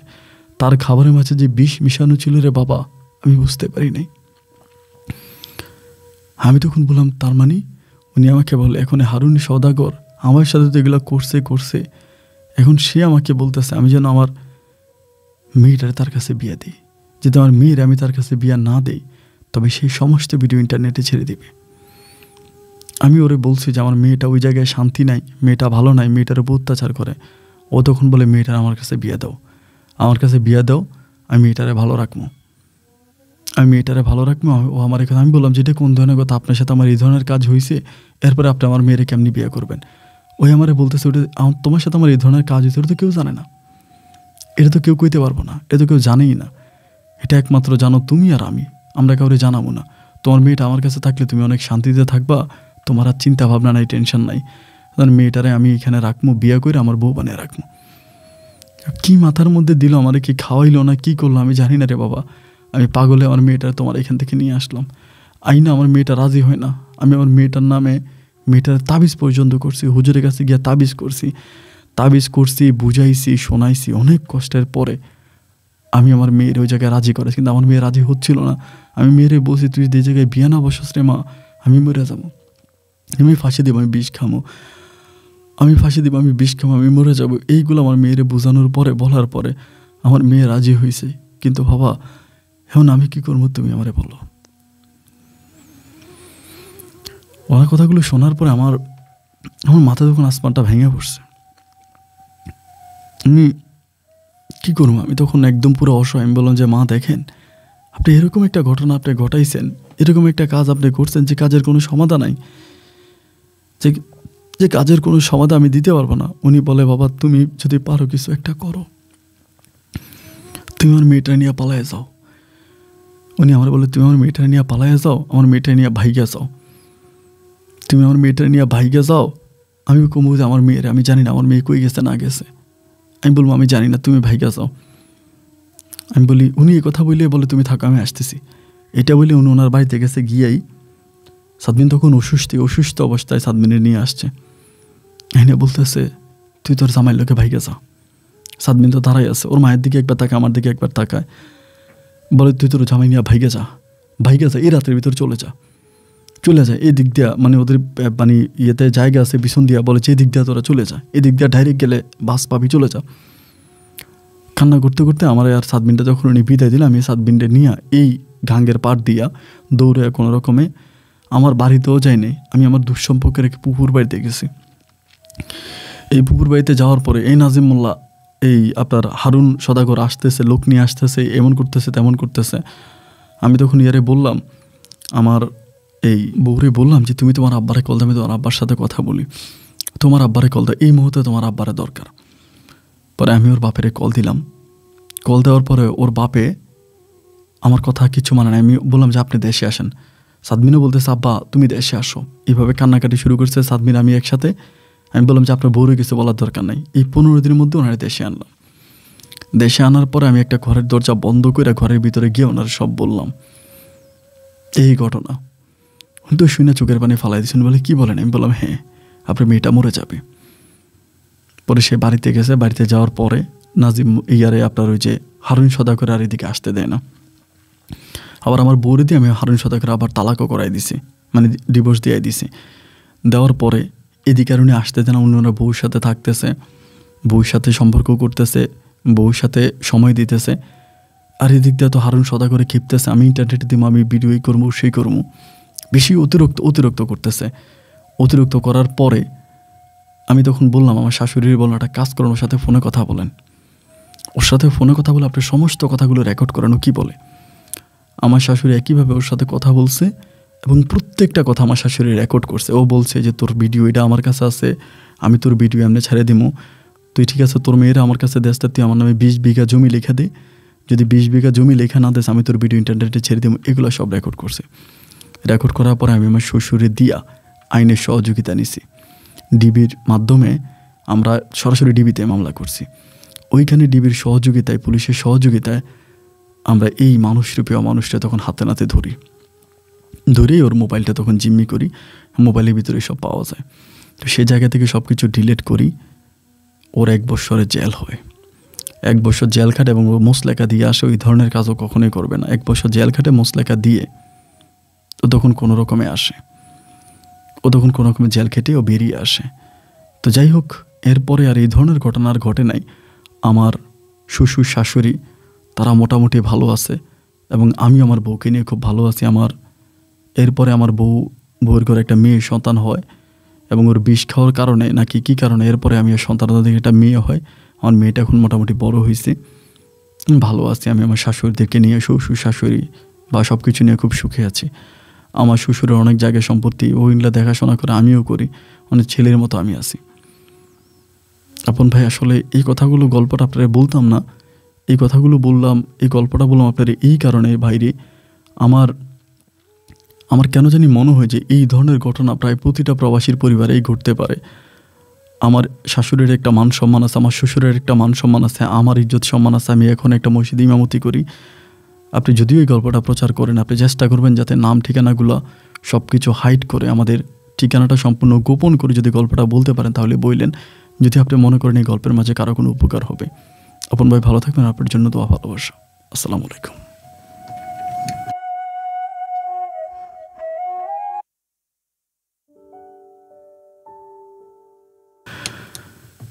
প্রিয় বন্ধুরা, সবাইকে অনেক বেশি ধন্যবাদ। বরিশালের ভাই নাজিম মোল্লার জীবনের বাস্তব গল্পটা শুরু থেকে শেষ পর্যন্ত আমার মুখ থেকে শোনার জন্য। নাজিম ভাই আমাকে বলেছিল ওনার নাম ঠিকানাগুলো হাইড করার জন্য, সুতরাং এই গল্পের নাম ঠিকানা থেকে শুরু করে যাই কিছু আছে, শুধু গল্পটা ব্যতীত বাকি সব কিছু আমাদের নিজেদের দেওয়া। বন্ধু, একটা বিষয় এখানে বলে রাখি, আমি জানি প্রবাসী ভাইয়েরা না থাকলে আমাদের দেশটা অনেক আগেই ধ্বংস হয়ে যেত। আমাদের প্রাইম মিনিস্টার, প্রধানমন্ত্রী যে চেয়ারে বসে আছে তারই একমাত্র অবদান হচ্ছে প্রবাসীরা না থাকলে আমাদের সরকার তাদের গদি ছেড়ে দেওয়া লাগতো। প্রবাসীরা আছে বলে আমরা বেঁচে আছি। কিন্তু ভাই, গ্রামের মধ্যে মুরব্বীর একটা কথা বলে খেয়াল করবেন যে আগে ঘরে বাতি দাও তারপর মসজিদে, আগে ঘরে বাতি দাও তারপরে মসজিদে। প্রত্যেকটা প্রবাসীকে বলবো, আপনি আগে নিজের চিন্তা করেন তারপরে দেশের চিন্তা। আপনি টাকা দিন বলে দেশ চলে, এটা সত্য, কিন্তু আপনার ঘরের বউটা চলে গেলে দেশের সরকার আপনার ঘরে বউটার আইনে দেবে না। আজকাল অনেক প্রবাসী আছে যারা টাকার পিছনে ছুটতে গিয়ে বছরের পর বছর খালি টাকা টাকা টাকা টাকা, একমাত্র টাকার পিছনে চলতে গিয়ে একটা মিনিট নিজের ঘরের বউটারে ফোন করার পর্যন্ত সময় পায় না। একটা মিনিট বউরে ফোন দিয়ে যে জিজ্ঞেস করবে বউ তুমি ভালো আছো কিনা, খাইছো কিনা, এই সময়টা নেই। হ্যাঁ, আমি জানি আপনি খুব কষ্ট করেন, আপনি অনেক পরিশ্রম করেন। আমি নিজেও প্রবাসী ছিলাম দীর্ঘদিন, আমি দেখেছি দীর্ঘ বৎসর একটা প্রবাসী যে কষ্ট করে তা বলার মতো না, বলার বাইরে। আমার প্রশ্ন আপনার কাছে, আপনি এই কষ্টটা কার জন্য করছেন? এই যে আপনি এত পরিশ্রম করছেন, এত টাকা ইনকাম করছেন, কার জন্য করছেন?